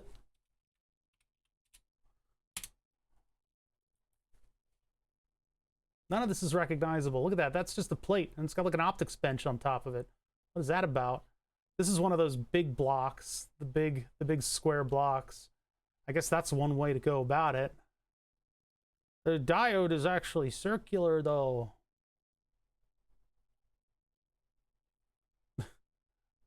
Yeah, that was the old one with the Ooh, wow. No brain today. It's gone. E2 package laser diode. It's got tubes on it already. How much is this thing going to cost? E2 package is a compact water-cooled laser diode array that's available in either CW or QCW. Ah, yes, CW or QC. Of course, QCW configuration of it. Ha ha ha. Yes. What? For CW? Oh, continuous versus something else. The rated output power is 40 watts. Jeez. 15 laser diode bars with a total peak output power of 4.5 kilowatts. Oh my god. Yeah, is it Inquire? Usually it is. Capability video. Sign me up. Is it going to play in 2 tabs at once? No. How many views? Ooh, 490 subscribers. That's a lot of views. Bonk. Okay. All right. Okay. Uh-huh. Oh, that's just their whole operation, huh?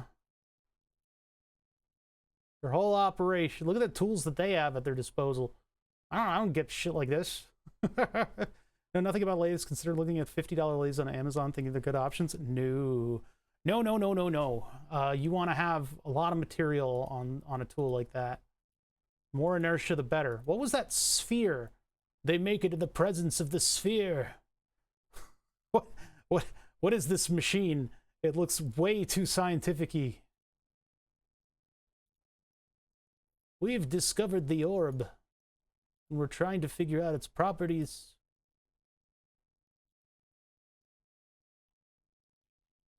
Bonk. Well, yeah, you're the softest thing in the shop. You gotta be wary of that, especially around lathes. $50, not even. No, the handles are probably a little bit. The $50 will get you one of the bolts. All right, so try like DIY water-cooled laser. Water-cooled exhaust manifold? What are people doing out there? What are you people up to out there? Water-cooled exhaust manifold. I feel like that methyl ethyl ketone is going to my brain. It's starting to leach into my brain. $50 to get you a cheap tool. An unground piece of carbide. It's a thing to get better emissions. People are smoking crack. That's an epidemic. Most of these setups are for water cooling engraving lasers, and those in the glass have all of the water feeds and stuff already in them. So I'm not looking for that. We're looking at cooling a laser diode, so it's not quite comparable. Now we could do this in like the least efficient way and just have just like a block that the laser tube sits on, but Gatorade reservoir. Yeah, there's a lot of weird shit going on out there. Gaming laptop, DIY water cool with clear scissor marks on the side. You don't, Chad, you don't need to do this. You don't need to do this. I guess they must have been making a specialized radiator, but you don't need to do that either, because all kinds of stuff exists. You can buy radiators of every kind of size delineation.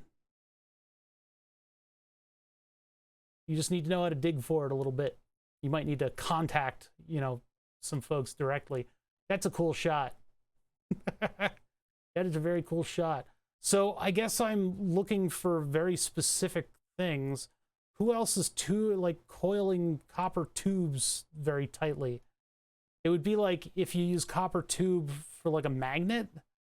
I don't know exactly what we like. 12 millimeter copper tube coil, 4 millimeter copper tube, 4 millimeter copper tube, 12 millimeter coil.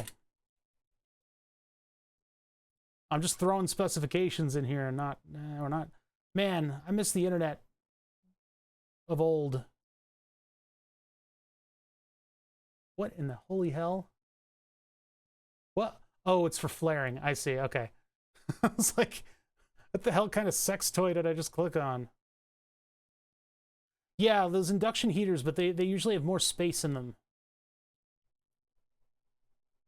Yeah, the internet where you could find stuff and it would be like somebody's DIY page and you'd be able to, oh, I had trouble making this coil, so here are some tips. Not that you would necessarily be able to find that even, because this is a big ask. This is a weird ask that we're doing right now. How about what is that size? Like, what is that called? We'll go from the store first and look up laser diode. And we're looking up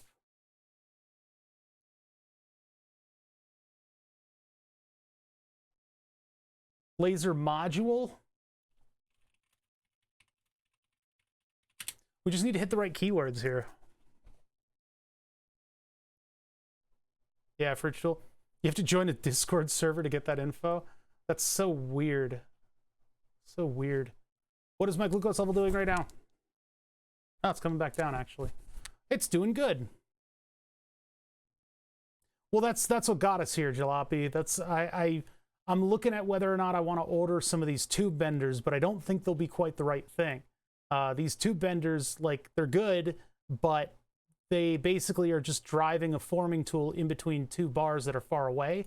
And I think at 12 millimeters, we're going to be running into trouble. The thought is that I could get one of the $12 handles, and then I could 3D print something. This looks like it could actually do a coil. Kind of, I don't know. But like, you know, something like this, and then I could print my own disc to get it to that width. But I don't think that's really gonna cut it. And so we're just trying to like play the field here and see what kind of things exist in that. This is an out of focus picture, so I'm just gonna take the picture that's in focus. We're looking at CNC benders and like different types of benders. Yes, but if I make one out of plastic, it could also work once.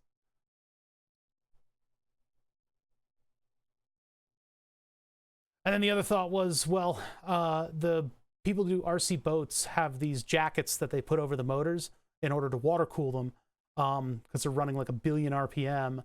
So the question is there a 12 millimeter OD style like this that I could put over the laser? It doesn't really look like there is. Doesn't really look like there is. If I had a lathe, I could turn it, but I don't have a lathe. So you got to work within. I mean, I guess, like, what if I do like just like a sleeve? Laser pointer forms, of course. What are they doing over there? Water cooled, 3 watt, 445 nanometer laser head. Yes, yes. I know it's going to be like off center a little bit, but you guys can still kind of see what's going on here. So did they sandwich it between plates? So I'll look at the thread in just a minute.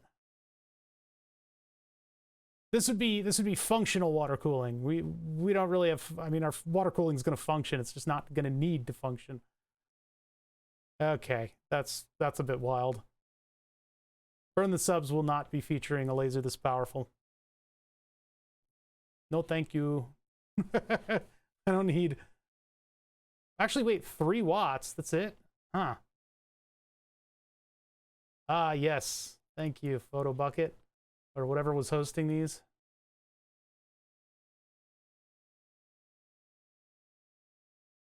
Do you have like that Photo Bucket fixer thing? I don't know. I don't know why they're not working.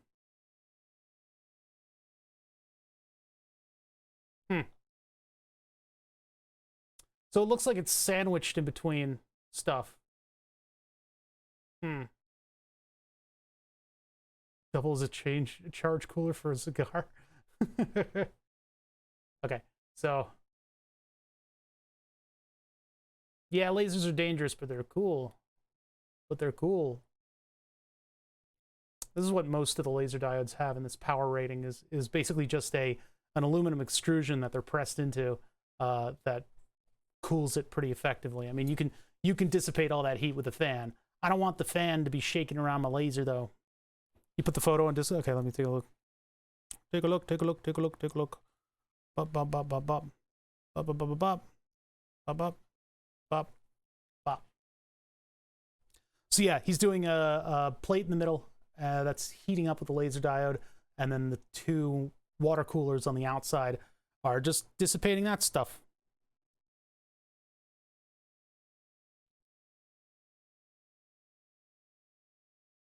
Yup.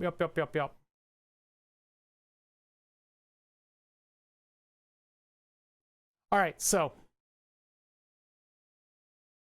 we can do a plate, and I could just get another one of those water coolers, and I can try to find a square diode thing.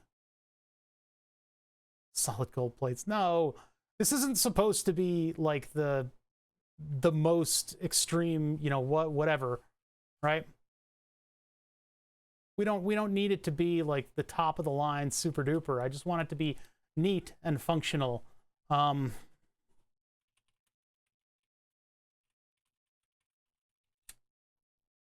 cooled.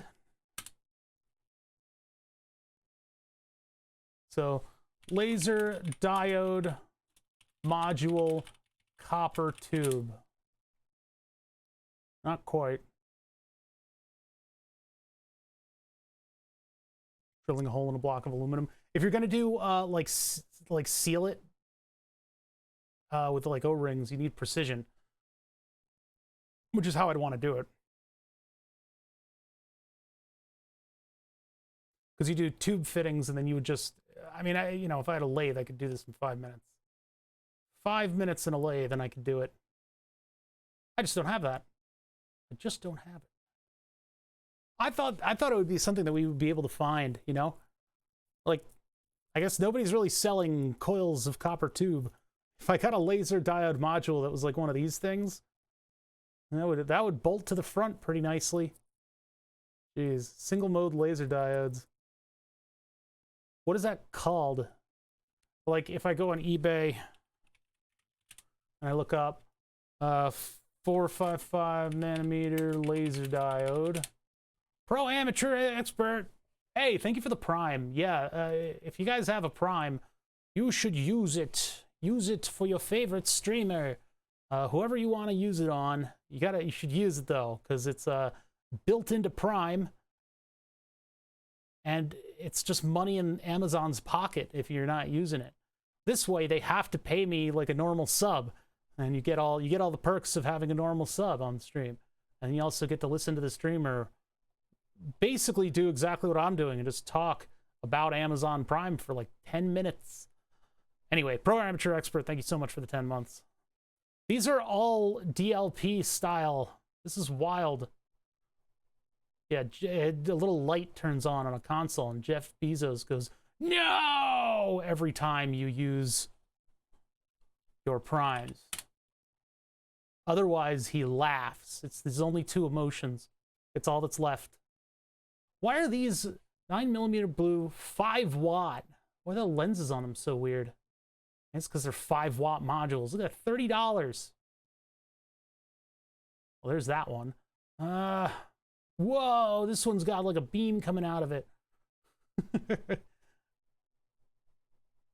They're all so powerful. It's wild. But yeah, I'm looking to see if like there's a slightly different style of diode module. Are these like already focused or something? Weird. Yeah, I don't know. We're not really finding anything that's in like a square module. That would have been convenient. What is that? Is it a block of brass? That's a weird one. Okay, so I was hoping we'd find something like this. Single mode laser diodes, something or other, eagle yard. Yeah, I don't like those. That's just personal preference. I just don't like those. I mean, you could, I guess, block off the end, and then I could I want to say 3D print, but it would be easier to seal, but you could block off that end and then put the tubes on the other side. I don't like those though. I'd rather find something like that, like the thing that I'm pointing at, and strap that in and then put a little water cooling jobby on it. But these are like way out of my price. I'm just looking for what that package type is.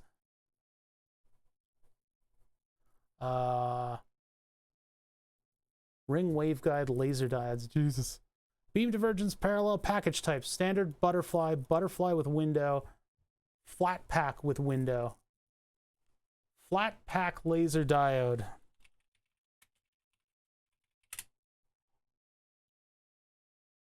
Oh, that's cute. Look at how cute. Look at that little guy. This and try flat pack laser diode. There's a lot more research than I expected to be doing today. I've been sitting on my ass. I don't appreciate it. I would like to get more stuff done. I think the corgi's been locked out of the downstairs. I think they closed the door upstairs. This is just 3D. That's just 3D printed. That is just a 3D print. I can see. I see it. It's a hastily done 3D print. No better than what I could perform. That's just 3D print. You're just selling a 3D. What are you doing? What are you doing out here? You're embarrassing the rest of us.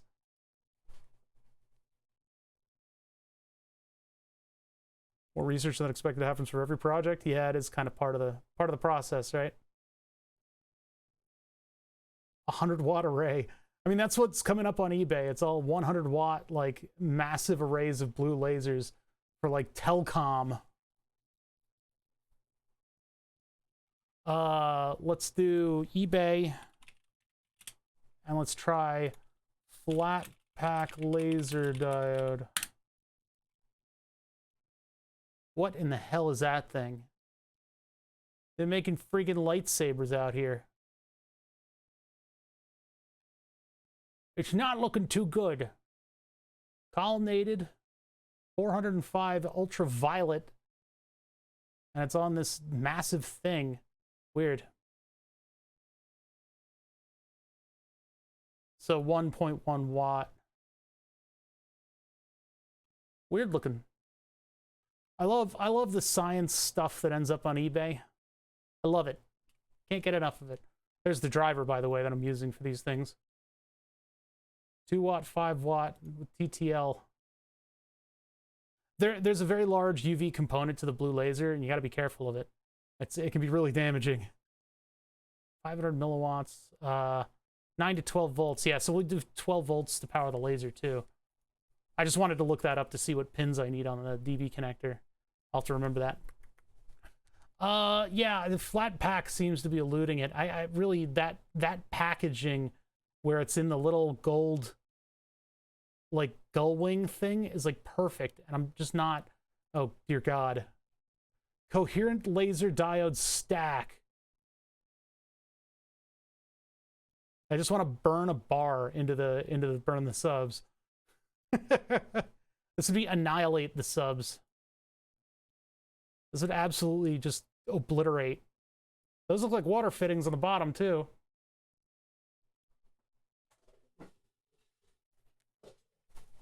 $230? Yikes. Yeah, I think that's a water fitting on the bottom. Burn the subs just on everything, yeah. Yep. All right, so I'm not finding what I'm looking for here in terms of, you know, something to carry the laser diode. We're working on Burn the Subs, which is my subscriber-powered sub-burning wall. It's a whole wall of the shop that has a big block of wood up on it and a big XY table attached. And I'm hoping that we can water cool the laser for it. But we're running into some problems. I was going to, like, you know, attempt to bend tubing. Now, I've ordered a little bit of tubing that I'm going to bend. I'll attempt to bend, but it is a very tight bend to get it around this diode module. So the alternative would be to get another one of the Raspberry Pi sized water blocks and just attach that to the module. I was hoping to find more of a square module, though, in order to facilitate that. I mean, a laser diode module, I could just find like a laser diode, what is it, carrier? What would you call that? Because this is what I'd want. But that's like industrial stuff, so. I'll take a quick break. I gotta go get a glass of water and use the bathroom. I think I'll put you guys on this cam, and then I'll put some audio on so you guys don't get too lonely.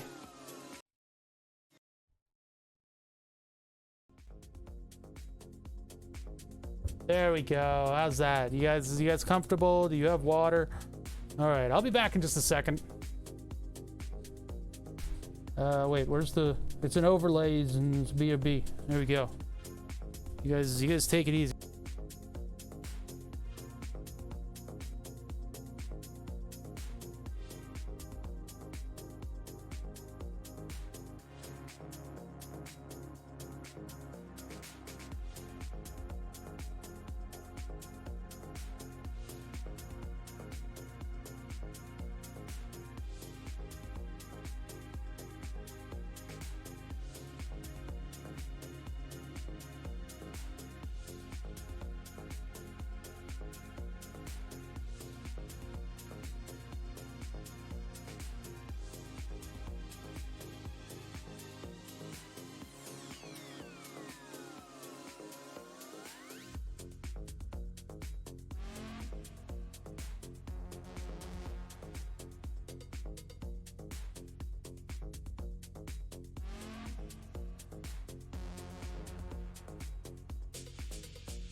What are you all still doing here?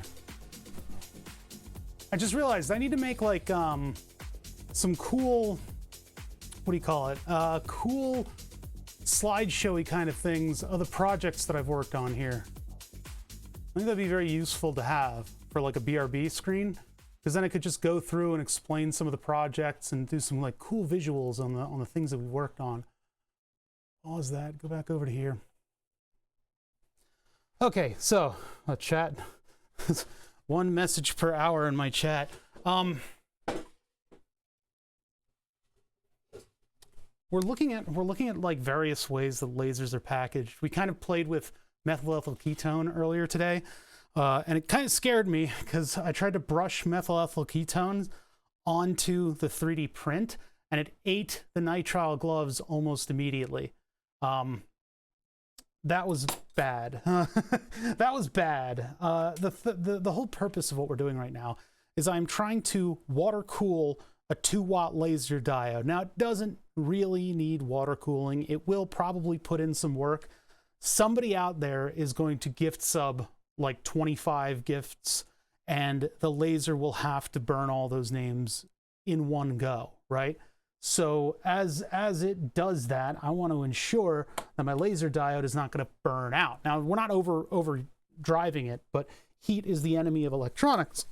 So while we're at it, I've got this 12-volt pump in Burn the Subs. It is capable, as we've tested with the long coil of tube, we've tested that it is capable of getting water all the way out to the laser. So it'll go through the drag chains all the way to the laser diode and back, and it can do that. We've tested it. The next step is getting the laser diode in contact with that water. Now, the laser diode is pressed into a metal carrier, and that metal carrier has various accoutrements that allow the laser to function properly. My first thought was, why don't I just put like a jacket around it, and then we can just pipe water through that jacket? And so that's what this is. This is that design. I've gone through many iterations of this design to try to make it work. Now, I wonder if I had a DLP printer or whatever it is, like one of those what do you call it? The epoxy printer thing. I could probably make a water seal jacket more easily. I wonder if I can get one of my friends to print one out in their style of that printer, because I think that would seal. But anyway, we tried. I mean, I tried all kinds of different... Yeah, resin. There we go. Sorry. It's just not... Sometimes the words run into a weird blockage when you're streaming. Weird kind of... Speaking of weird blockage, I'm back from the bathroom. Anyway, so 3D printed them in PETG, and everybody's like, PETG is so awesome. It's like sterile, and you can make like a cup. You can make like utensils out of it and stuff. And it's like, don't make drinkware out of 3D printed materials. When it runs into just a little bit of water pressure, having a meat brain can be depressing. Yeah, we're sparkling electricity in a meat MEK. But anyway, a little bit of pressure in this thing, and the slight inconsistencies, the interstitial parts of the layers that are laid down in order to make a PETG print, became very apparent. There's just little tiny breaks in it, and so water was coming directly out of the walls of this thing. Well, okay, I'm not doing that. I have done some wacky stuff with aluminum, but I don't think I want to make this out of aluminum. I know that it would probably be pretty cool to do. I wonder if I could do like nah, I'm not gonna. No. So anyway, we tried a couple different things with this. One of them is ironing on the top layers, and then exposure to methyl ethyl ketones. And it seems like PETG is not really that asked to be changed in the presence of methyl ethyl ketones. Now, it turns out I actually discovered a new way to make drift tires for my RC cars, because in the presence of methyl ethyl ketone, I left this part, and it's the other one like it. I left this in MEK for over 24 hours, and what it's done is produced a slightly rubbery plastic. So that's a little interesting. Yeah, I've done aluminum smelting before. I've got that corn mold that's across the shop, but I don't really have any of the equipment to do that these days. So, I mean, the question is, in this rubbery print, will it actually seal in water? We could test that, but my confidence is sort of waning here. I'm losing confidence. PETG I use for like functional prints. It's like a very strong soda bottle style plastic. You print it hot and you use no fans and you get these brilliant deep colors out of it. And the clear ones are pretty good for like lenses and things like that. So that's what I used on the side panel in order to create all of the indicator lights. We're waiting for the circuit board that's going to come in the mail for this, and then we can continue to wire it. I don't want to brush this in a layer of sealant because the layer of sealant won't stick to the PETG, and all that's asking for it to do then is to basically flake off in some way, shape, or form. We need this to function for years, so I don't trust it. It's unfortunate. I'm really sad that I can't trust the 3D print too.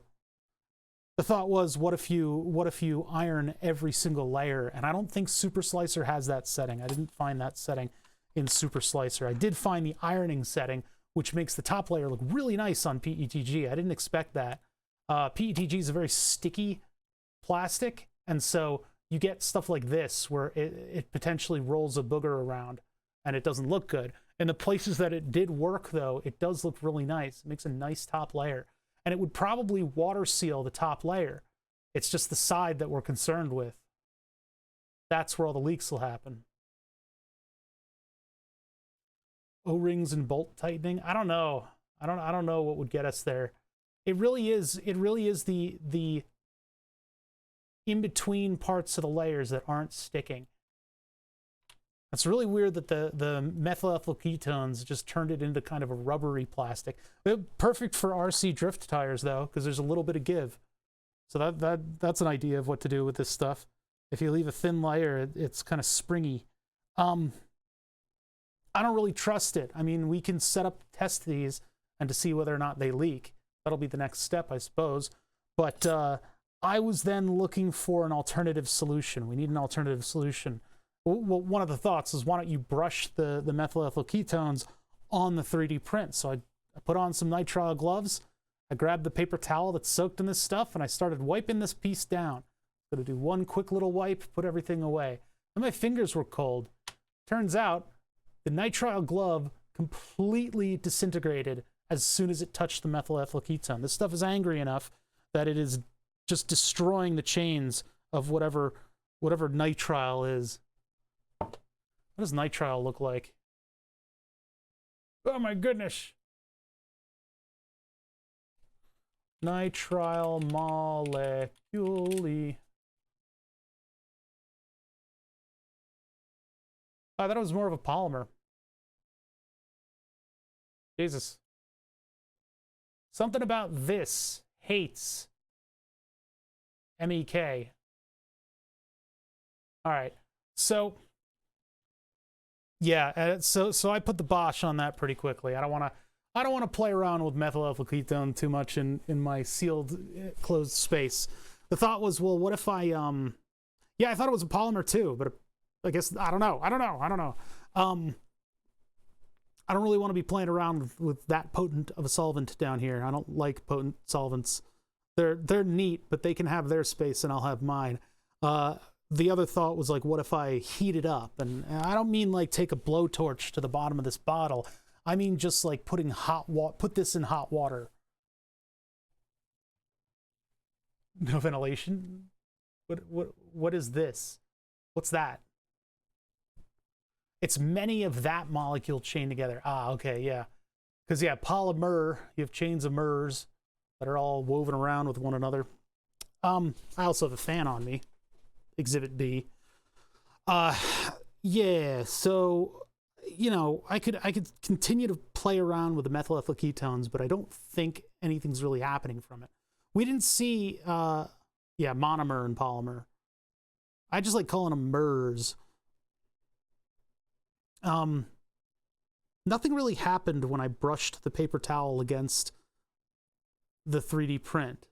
The jar paper towel methyl ethyl ketone method I will love to use to make RC car tires and nothing else.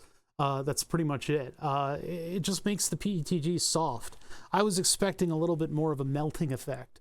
The point of the melting effect being to make sort of a homogeneous, just to make a solid sheet of plastic out of the outside of this thing. Because that would seal. That would be all the stuff melting together. That's what you see in other plastics when you like do the acetone bath and stuff. Look at the bottom layer of this thing.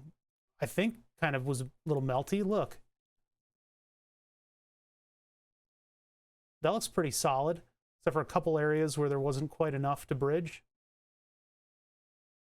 Looks like something happened there, but for some reason we just can't manage to staple these together. Now it's possible that inside, it's possible that it's keeping its ridges, its ridged structure, but that inside there's a little bit more bonding going on, kind of similar to what happened to the bottom layer, where the little tiny gaps in between the what do you call it? In between the ridges of the solid fill. See how that kind of like melted together and made a solid sheet. Now I see those as leaking right there. 24 hours in the MEK. It's possible that this thing could seal. Maybe the slower evaporation rate than acetone, according to Wikipedia, which I guess isn't too great for vaporport. Yeah. Latex and neoprene gloves are resistant to MEK.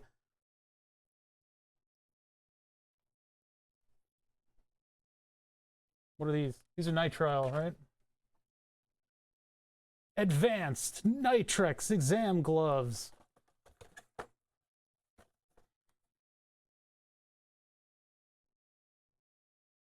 Not made with latex proteins, a common skin allergen. These gloves provide excellent physical barrier from biological matter, not intended for use with harsh chemicals.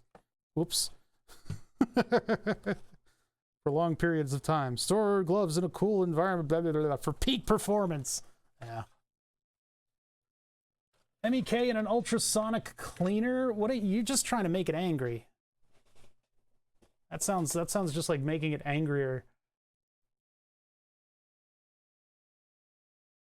I don't think I want to even approach that one, because it just seems like a, I don't know. It seems dangerous. Yeah, latex rubber from a tree. Yeah. Yeah, see, look, here's the difference. I mean that is an effect, you know, that it seems like there was an effect. This is what it looked like before. So very flat, glassy flat, little tiny smooth parts, but you can see that there are gaps in that infill where it zigzagged back and forth, squished out a little bit, but then in the presence of the methyl ethyl ketone, what is that? It's like something that's stuck in there. In the presence of the methyl ethyl ketone, they did bond to a degree.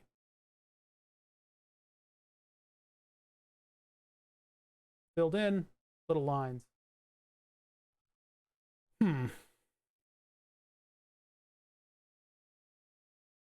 Try super glue? I don't know. I mean, this stuff does melt in the presence of super glue. What I'm afraid of happening here is that if I coat this in something that's sealing it, that since PETG is like resistant, it's like really resistant to stuff, then it'll just create a shell. And over time, that shell will potentially either over harden or just be subject to heating and cooling expansion, and then it'll flake off in some way, shape, or form, and then water everywhere. PVC is susceptible to MEK. Okay. That doesn't help me, though.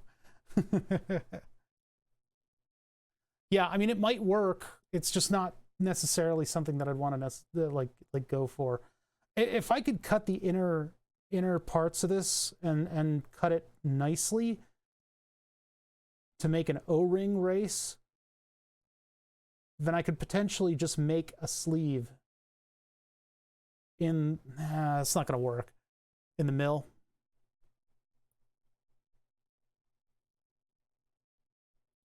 I was just thinking about that, whether or not I could mill this, dodge this. Could I? Okay, hold on. get the piece, drill it straight down, have to come in from the side. Nah, that wouldn't really do it. I could probably figure it out. It's just without a lathe. So the thought was, our next thought was whether or not, because I have brass tube, right? I don't have brass tube anymore. I bent and ruined it. But the thought was, can I get something that would hug this piece with just a simple coil of brass tubing? And it turns out that that's a fairly tight tight bend to ask this thing to do. So we tried to bend it, ruined it, and then I bent it with the tool a little bit, but it seems like to go any further with this, there are going to be repercussions. Diode with laser water-cooled mount. That's cute. That is very cute. Uh-oh. No. Come back to me. That's $100. I'm not going to buy that. But it is inspiration. Ah, get out of here. Ah, no more photos than that, huh? Yeah, I mean, they just put the fittings on there. I can do that as well. What we have currently for this system is a Raspberry Pi water cooling apparatus. And that's just a simple, here, I'll show it in just a sec. Back here, there. See that block right there? I've got a couple of them. I got a couple of these blocks. It's just an inlet and an outlet and a whole bunch of scaling. How do I get rid of that? I don't know how I get rid of all the salt crap that's in everything now. Because if I could staple this to the laser diode, like just have this sitting up against, but this is like over to the side of it. I could machine a flat in the laser diode again, and then have this thing contact the flat, and then that would be how we water cool it. And then I somehow tie it all together with 3D print stuff. Let me go get the motor drivers. I don't know where I put them. Yeah, fill it with something.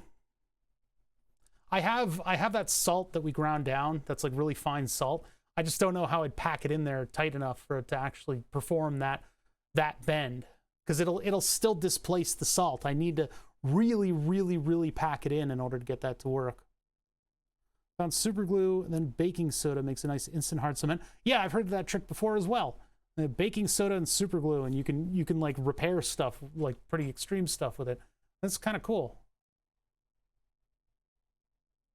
Almost like 3D printing by hand, huh? Be better at conducting heat if it were made of aluminum. It's not supposed to conduct the heat. The water jacket is not. If I made this thing out of aluminum, I'm not trying to cool this. I'm trying to cool this. And I'm trying to cool, where'd the other one go? We had two of them out. I had two of them out, and now I have none. What happened? Where is he gone? I think it's on the other. Yeah, it's on the other. Hold on. Ramen, super glue, potato, put an avocado in the middle of it, and then build it into the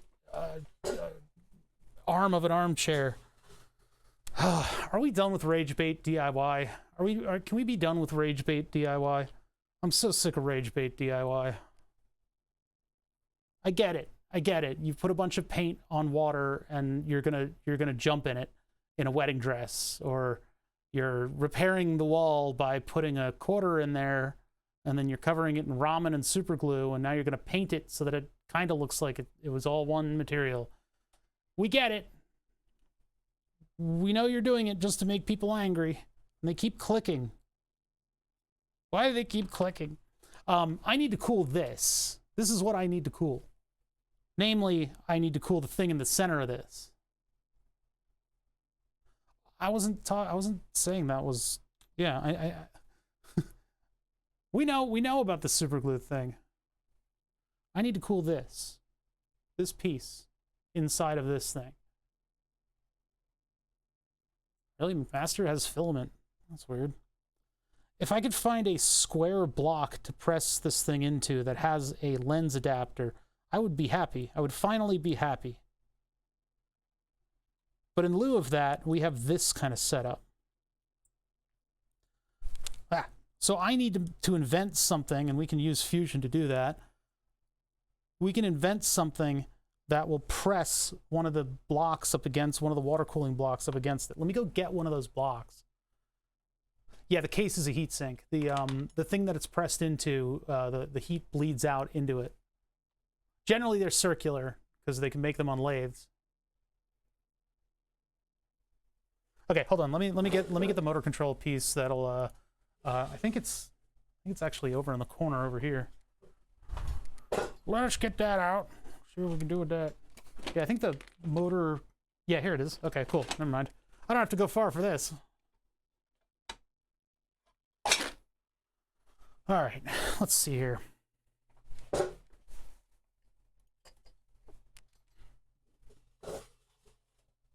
This is just one of those things, huh? Can't win. Can't win. Can't win. So yeah, these little water blocks are what we used to cool the motor drivers previously.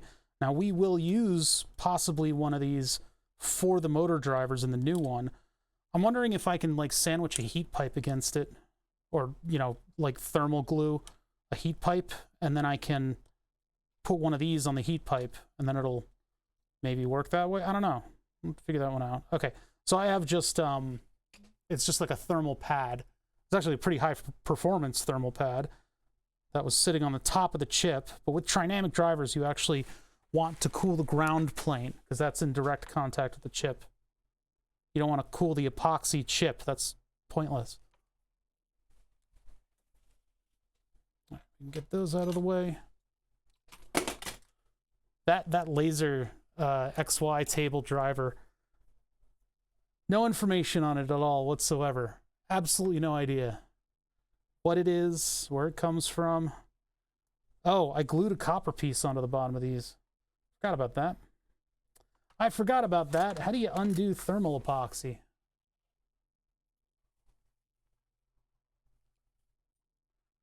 Yeah, so these are just water blocks. Alpha Cool sells them for Raspberry Pi overclocking. And I guess they just drill a hole down into this block, and then they drilled the two fittings, and then they seal it with a ball bearing. They just press a ball bearing into it.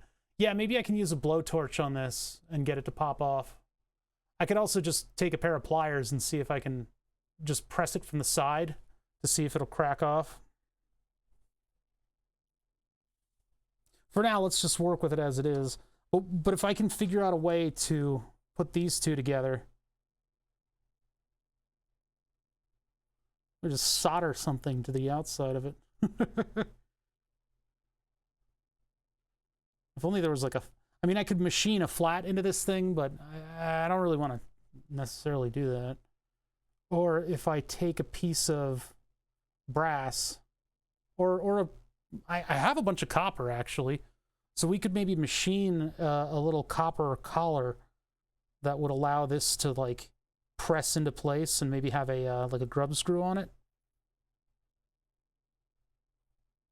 I think that's the only way we're getting out of this one. Problem is the water is in contact with this part right here. And this just, it's like it has to heat that whole block in order to get to the water. It's not as cool as I wanted it to be. That's how I feel about life. It's not as cool as I wanted it to be.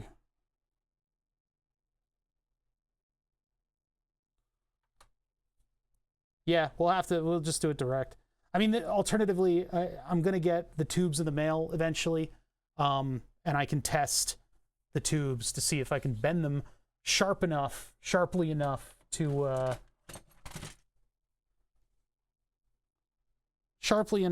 get around that jacket. This is one of my worst ideas. Hold on. See if I can side load it.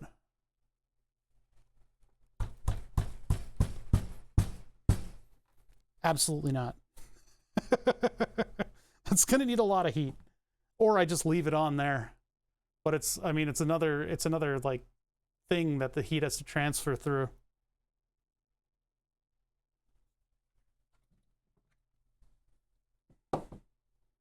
Try this. Dodge this.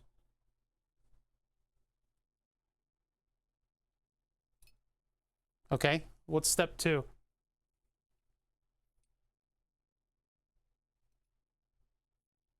Hey, look at that. What's step 2?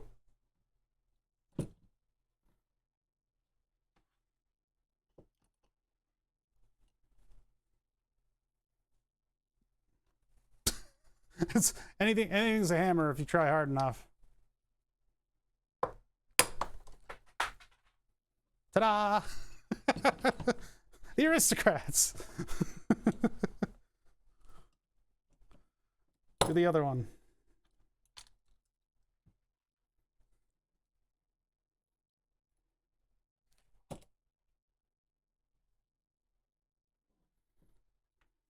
You've already crossed that Rubicon, the hammer Rubicon.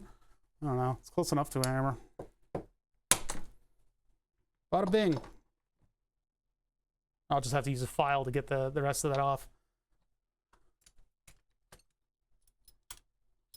Yeah, the point of that piece of copper was just simply to keep this from shorting out the pins of the motor driver.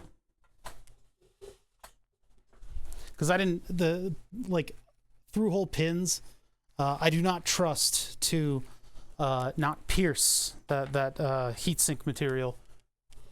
I don't know how to clean these up, though, the inside of the tubes, because they're all coated in crap from years of use. Years and years of use. So, if I am to be attaching this heatsink to a circular object, I mean, we need a couple things out of this. We need an attachment point. We need contact with the metal.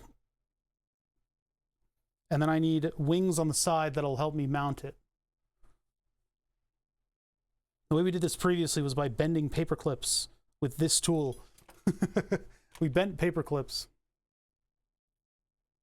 Run some of the MEK through it. That's an idea.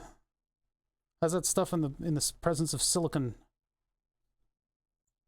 I mean, alternatively, I can take the diode. Is there a different... Okay, let's see if we can press the diode into something different. Is there something that I can buy that's going to press the diode better? So it would be... I guess Amazon. And then... laser module. I got a screwdriver in the way. Is that a screwdriver? Are you happy to see me? Both. Let's see. Okay, tube, get out of my mouse area. Out of my mouse area. Okay, this stuff is rolling back into my hand while I'm trying to operate the mouse. So laser diode module, we get some weird results here. There's a lot of them that are these big square aluminum extrusions that they put a fan on. But I don't want that. Laser engraver for my can. And we get some modules like this. I just don't really have the machining capability to do a good job getting all this perfect. Basically what I'm looking for. Oh, it's already put together for $300. That's way too much tube. But yeah, that is very close, isn't it? I mean, if I were in control of the laser module like that, I can just do an aluminum water block and just use some of these.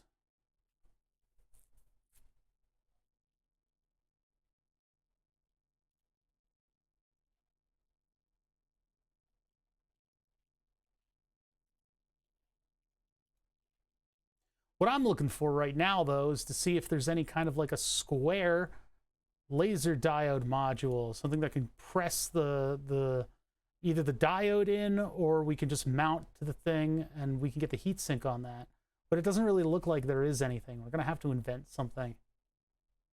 Which I hate to do, but our application is very weird and specific.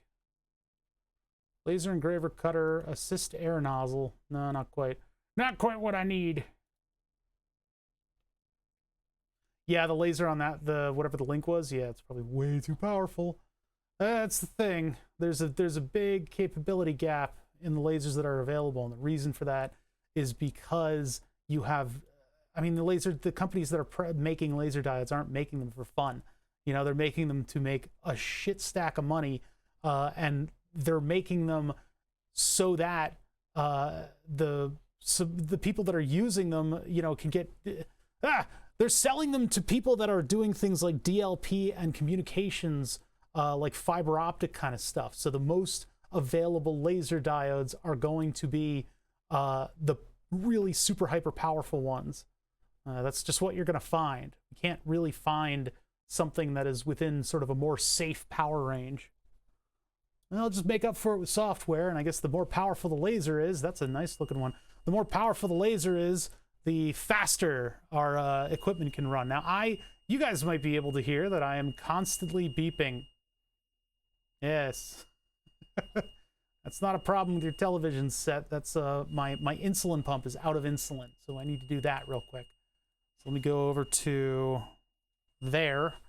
I'm gonna get this one. Jesus Christ, things.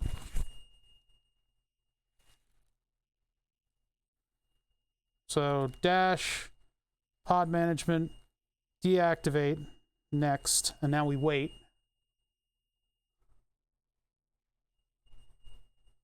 It is so loud. It's really annoying. Just because you have 1,000 horsepower doesn't need to go full throttle. Well, but you want, I want the most granularity in the range of power that the PWM offers us. Because that way, we just get better control of the laser as it's moving through engraving something. It can then dim itself and brighten itself enough to significantly help make consistent lines. There it goes. Finish. All right. New pod. Who dis? Get the old one off. Put the new one on. I just tucked my shirt in, damn it. Being able to have a shirt tucked in is one of the weird advantages of this new insulin pump system that I'm using.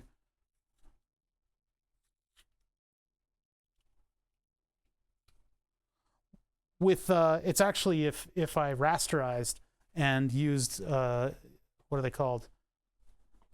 Galvo motors. I have a pair of Galvo motors. I wanted to make a controller for it that we can put on the Arduino. We haven't had time, but I don't want to rasterize. I don't like the look of the rasterized laser stuff. 200 units. Served hot.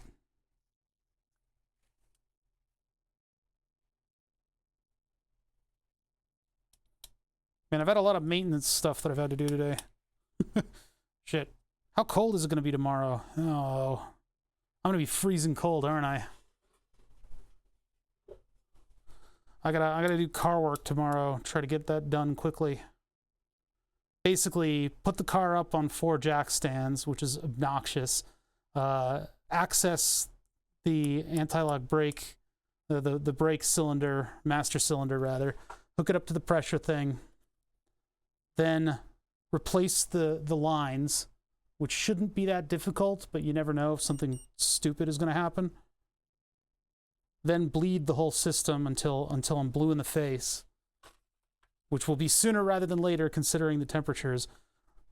Hopefully I can get my frickin' brake pedal to work again. And be nice and tight. Activate pod. Pod's full. Pod's full. Get the next pod. Initializing the pod. What it does is it waits for I think like a 5-minute window when this thing will check in for instructions. So now we hear a clicking noise, and that's the sound of the drum being spun by a nichrome memory wire. So the drum gets spun by moving a metal plate back and forth, and then it spins this gear, and when it reaches a certain point, a spring will be released, and it'll clamp onto a brass tube that's threaded. Because when you fill the pod, it moves the plunger and puts that brass tube into the barrel.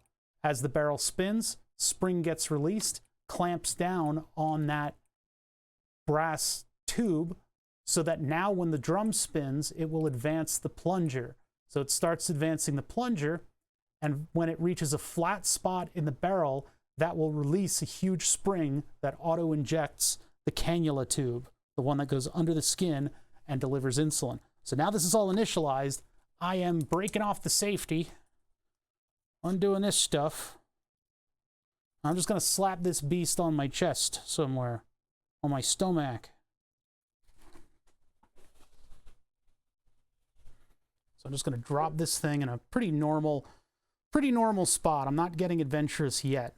Because when a pod goes bad, like if it slips off or something, that's it, you know? That's an entire pod just wasted. And you got to like fish the insulin out. Okay, so that's done. Click next. Attach pod. Okay, so this is the fun game where I've told this thing to remotely slap me with a needle. Just waiting for the... there it is. Okay, that was it. It just goes clunk, and then that's it. A tiny, slow Gatling gun. It's actually kind of cool. There's a little arm that rotates 180 degrees, and as it does it, it pushes forward and then pulls back the syringe. So it's like the Steam logo arm. But when it goes from one end to the other, the needle goes up and retracts, and then a little catches the little plastic tube so that this is left behind. And then it just continues on from there. It's a very clever design. I like the Omnipod design. It's kind of cool. A lot of things that can't be reversed on it though. Okay, so we're done with that. I have over 50 units left. Glucose level is psycho because I had a hamburger for lunch, which was a cardinal sin. Yeah, we're faced with a couple different things here that we need to figure out. We need to get this all figured out in order to continue on. I would like to water cool this laser, and I would like to at least have an effective system to water cool it. Now, putting water around the outside of a chromed, barrel, not a great idea. I think eventually that chrome would like disintegrate in the water. Some bad stuff could probably happen with that. I don't think it's nickel plated. This one looks like aluminum. I don't know what the others are. But anyway, not great. So we kind of searched around for solutions. I need to cut and paste. Hold on. Copy, paste. Cap the ends. Let me see. Yeah, I mean, I was looking at those. I don't like those. I don't really like those. I don't think the diode doesn't even press into that. It goes into a brass thing. But then if you ran like a tube through there, you could run water through that. That could be interesting. I was looking at those a little bit. I mean, really, ideally, I could even just do one of these things. Where are we? Oh, wrong end. Why you got so close to me? One of these. And I could just slap a water cooling thing onto it, but I don't want to do that either. I don't want to do any of that stuff. Oh, anything after the yeah. If you guys can just do, especially with like Amazon links, everything after the DP number is pointless, and then you don't end up having a 4-page link. So bend thin copper tube around pipe. I'm just looking to see. Yeah, everything is like, see, this is more along the speed of what we want. Slightly. That looks like it's at its limits too. The bracket, yeah, that you can find them on Amazon too, but that's just an aluminum bracket that you put the laser diode in.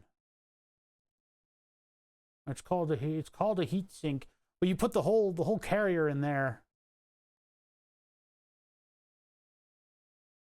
Yeah, one like a 16-digit number for the actual thing, and then 4 pages of tracking. I need a product that is a very tight copper coil. I don't know exactly what do about that. I don't know how I can find something like that.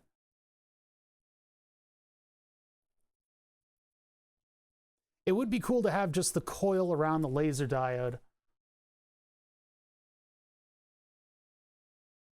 Yeah, there's something about bending, but hot tub coolers use a sealed copper pipe with a freon. Yeah, it's called a heat pipe. I'm thinking about using one for the motor drivers. Put a heat pipe on that and then water cool the heat pipe from behind with one of the Raspberry Pi blocks. I think that might work. Although people don't really use heat pipe material in water cooling, and I wonder why. Copper tube laser diode cool water. This is how much my mental process is broken down. High-powered laser diode heatsink. Yes, that's what we were looking at. Ugh.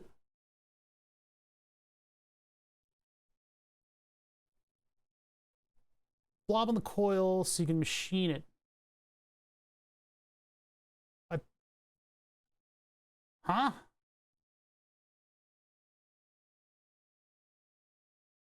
Cool water do for me.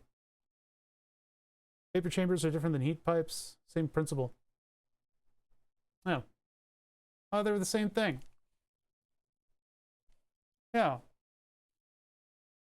Because heat pipes use refrigeration in order to transfer heat from hot to cold. And they have the walls of the tube. The tube is treated in such a way to make tiny little cracks on the inside of the tubing, so that that refrigerator, the refrigeration material has like a capillary effect to bring it to the other area. That's why you don't need to have one uphill from the other. See, it's all this stuff. We on the previous Burn the Subs, we had this piece, and I machined a flat into it. So, you know, tighten it way up, clamp it to the machine, put a flat on it, and that's what the heatsink was previously attached to, is the flat that I put on that thing. Now that's copper. We could just solder this thing onto it. We could just solder this thing onto the copper if we do copper. Maybe that's the way to do it. Maybe we just solder the two together and then I make something in 3D printed to hold it all. What do you guys think about that? I think I might do that. Because the solder will just take up the shape and then it'll be the heat transfer medium. Problem solved. Problem solved forever. It's gonna take a little bit of flux, isn't it? Yeah, 12 millimeter. Can we find something other than... See, I want like I want it to be a square piece of copper, and I guess I could force the issue. I'm not gonna buy it off of eBay, but I think I might have one made out of copper too. That was what I meant on the coil. What, to solder the coil down? Yeah, or if we don't actually need water to be in contact that long. I mean, we really don't. Water will carry quite a bit of energy for us. Do I have copper module? Doesn't look like I do. I wonder what happened to it. Well, there's this one. But this one's all kinds of damaged. I did a bunch of work on it and ruined it. Here are the tube ends. Ah, I thought I had a copper one in here. This would be a larger laser. We tried to use this laser diode module, but it makes too big of a spot. It's too big, too much glass. It's actually cleaner if we use one of the other diode modules. All right, so let me try to find a copper laser diode module.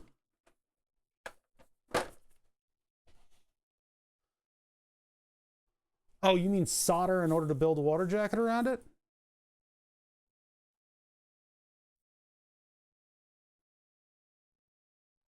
It can't be soldered, it should be soldered, unless it shouldn't be soldered. If it can be soldered, it deserves to be soldered. So we're back to Amazon. I hate purchasing my way out of some of these problems, you know? I hate just purchasing my way out of stuff. Isn't that illegal?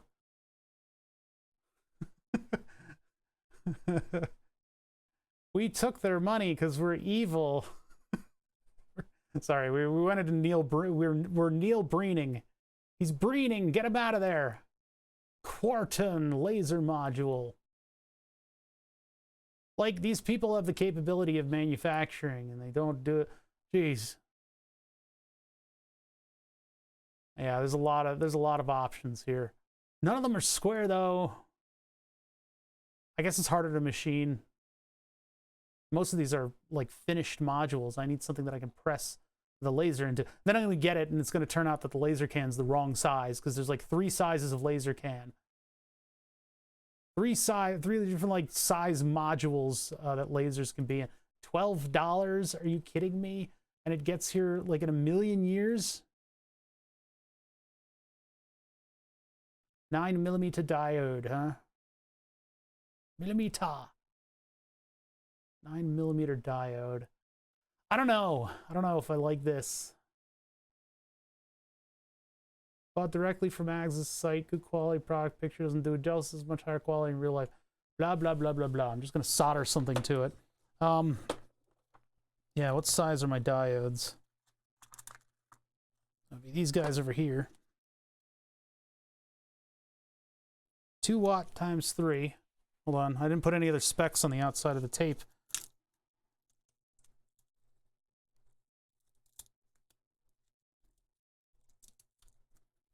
Okay, I got 3 2 watt. Well, now it's 2 2 watts because I took them. Oh, look, they wrote a bunch of stuff on it.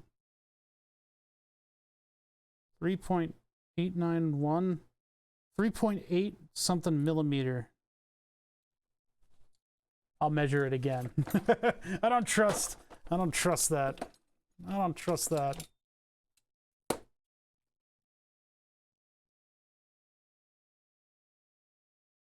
Okay, 3.5 millimeter. Oh wait, but that's not. That's the minor. The major dimension over here is probably 4. No, 5.6. So 5.6. And I package these up again so as to not expose them to the dangers of being outside of stuff in the shop. So 3 and 5 millimeter.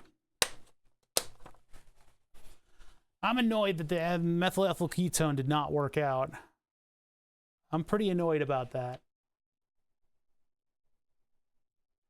9mm copper diode base, 9mm diode size. So that's we have a 5mm diode, a much smaller diode than what this thing accepts, which means we can't use it. Can't use it. It's the only one. It needs to be able to press into the back. So we're stuck with these weird brass ones, possibly. Green sight. That looks like a bore sight. Interesting. Yeah, I'm gonna have to come up with something. Well, tube is coming in the mail. If I can get the tube to bend around 12 millimeters, which might be asking for too much, but that can be a thing. After that, we'll have to do a little soul searching and try to figure this thing out. Push comes to shove. I mean, I guess I could drill something that would act like a jacket, like out of a piece of aluminum. Because I could do 2 deep bores, and then if there's any space between the module and the outer wall, and then caulk on the top and the bottom, then that would make a water jacket. That would essentially be a water jacket for this thing. So if I took something like this and machined it down, maybe that's what we'll do, actually. I'm actually liking that idea. What is the, okay, laser diode heat sink.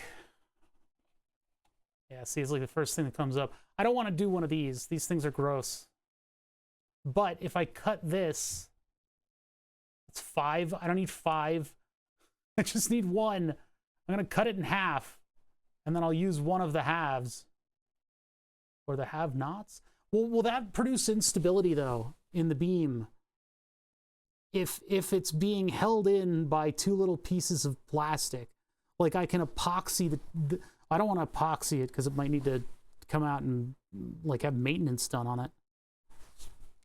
Think about this, chat. I'm not doing real well in the thinking department. What is that? That thing's cool. Oh, that's an SSD heatsink. Derp. 12mm heatsink holder mount for laser module. This is pretty much what ages 10 years and up. Oh. What are those? Oh, those have just like long cans on the back. The only purpose of this thing in the back is that to hold your electronics that control the laser. But like we have an electronics board. We have this board right here running it. $3. $3. I guess I'm gonna have to buy it. And then there's a hole on each side of the wings.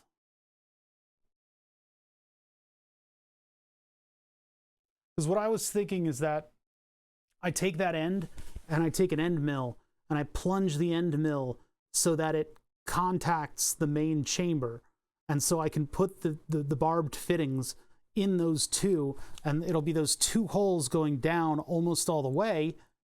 And then water will be able to get sort of into that interstitial space. They'll be able to spread out and get to the other fitting. I just plug the ends. I don't know if I like that. I don't know if I like that. I'm not sure. I gotta think about that one a little bit. Because what makes sure that your water goes in like one direction? I guess I could run a bead of silicone up the middle, but this thing is probably pretty tight fitting.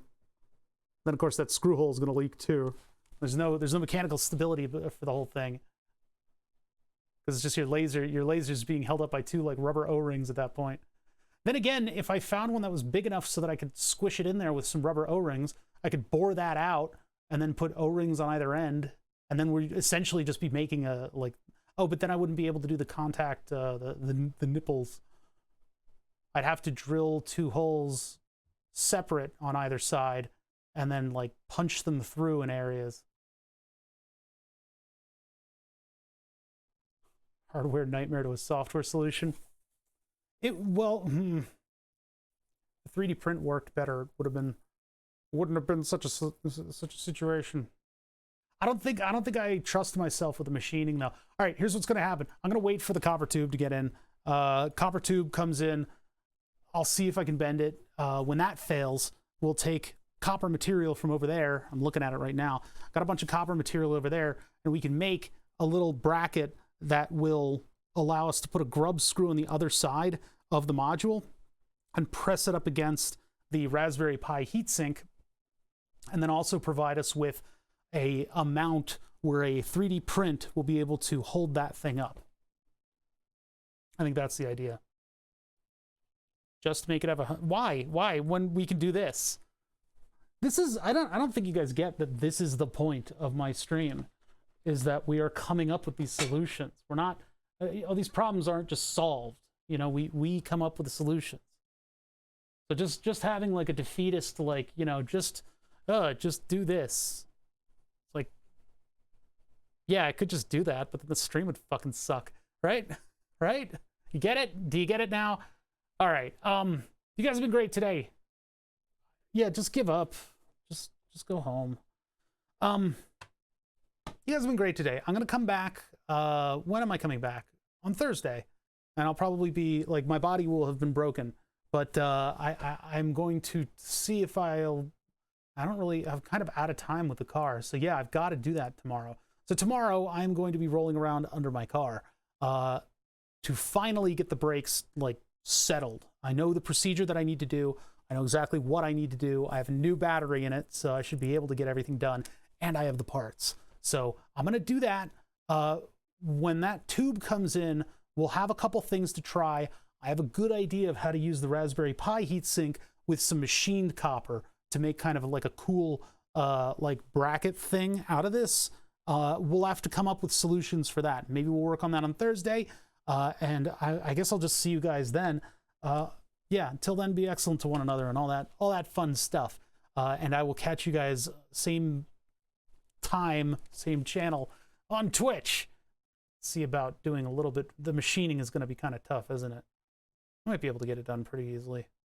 But yeah, we got a bunch of stuff to work out. We'll get there. And I will catch you guys later. Here's all the social media links. I'm going to give Octaj a countdown. 5, 4, 3, 2. He didn't make it. He didn't get it in time. He didn't get it in time. He probably walked away from his computer. Sad. It's sad. You hate to see it. Anyway, those are my social media links. I guess Twitter doesn't let you post Mastodon links, huh? That's fun. I have a Mastodon, but I don't know what it is. It's too confusing for me. I don't want to learn it. Anyway, those are social media things. I post stuff there. Here's a picture of the dog by the subwoofer today. I'll see you guys next time. You guys know where to go. What's the...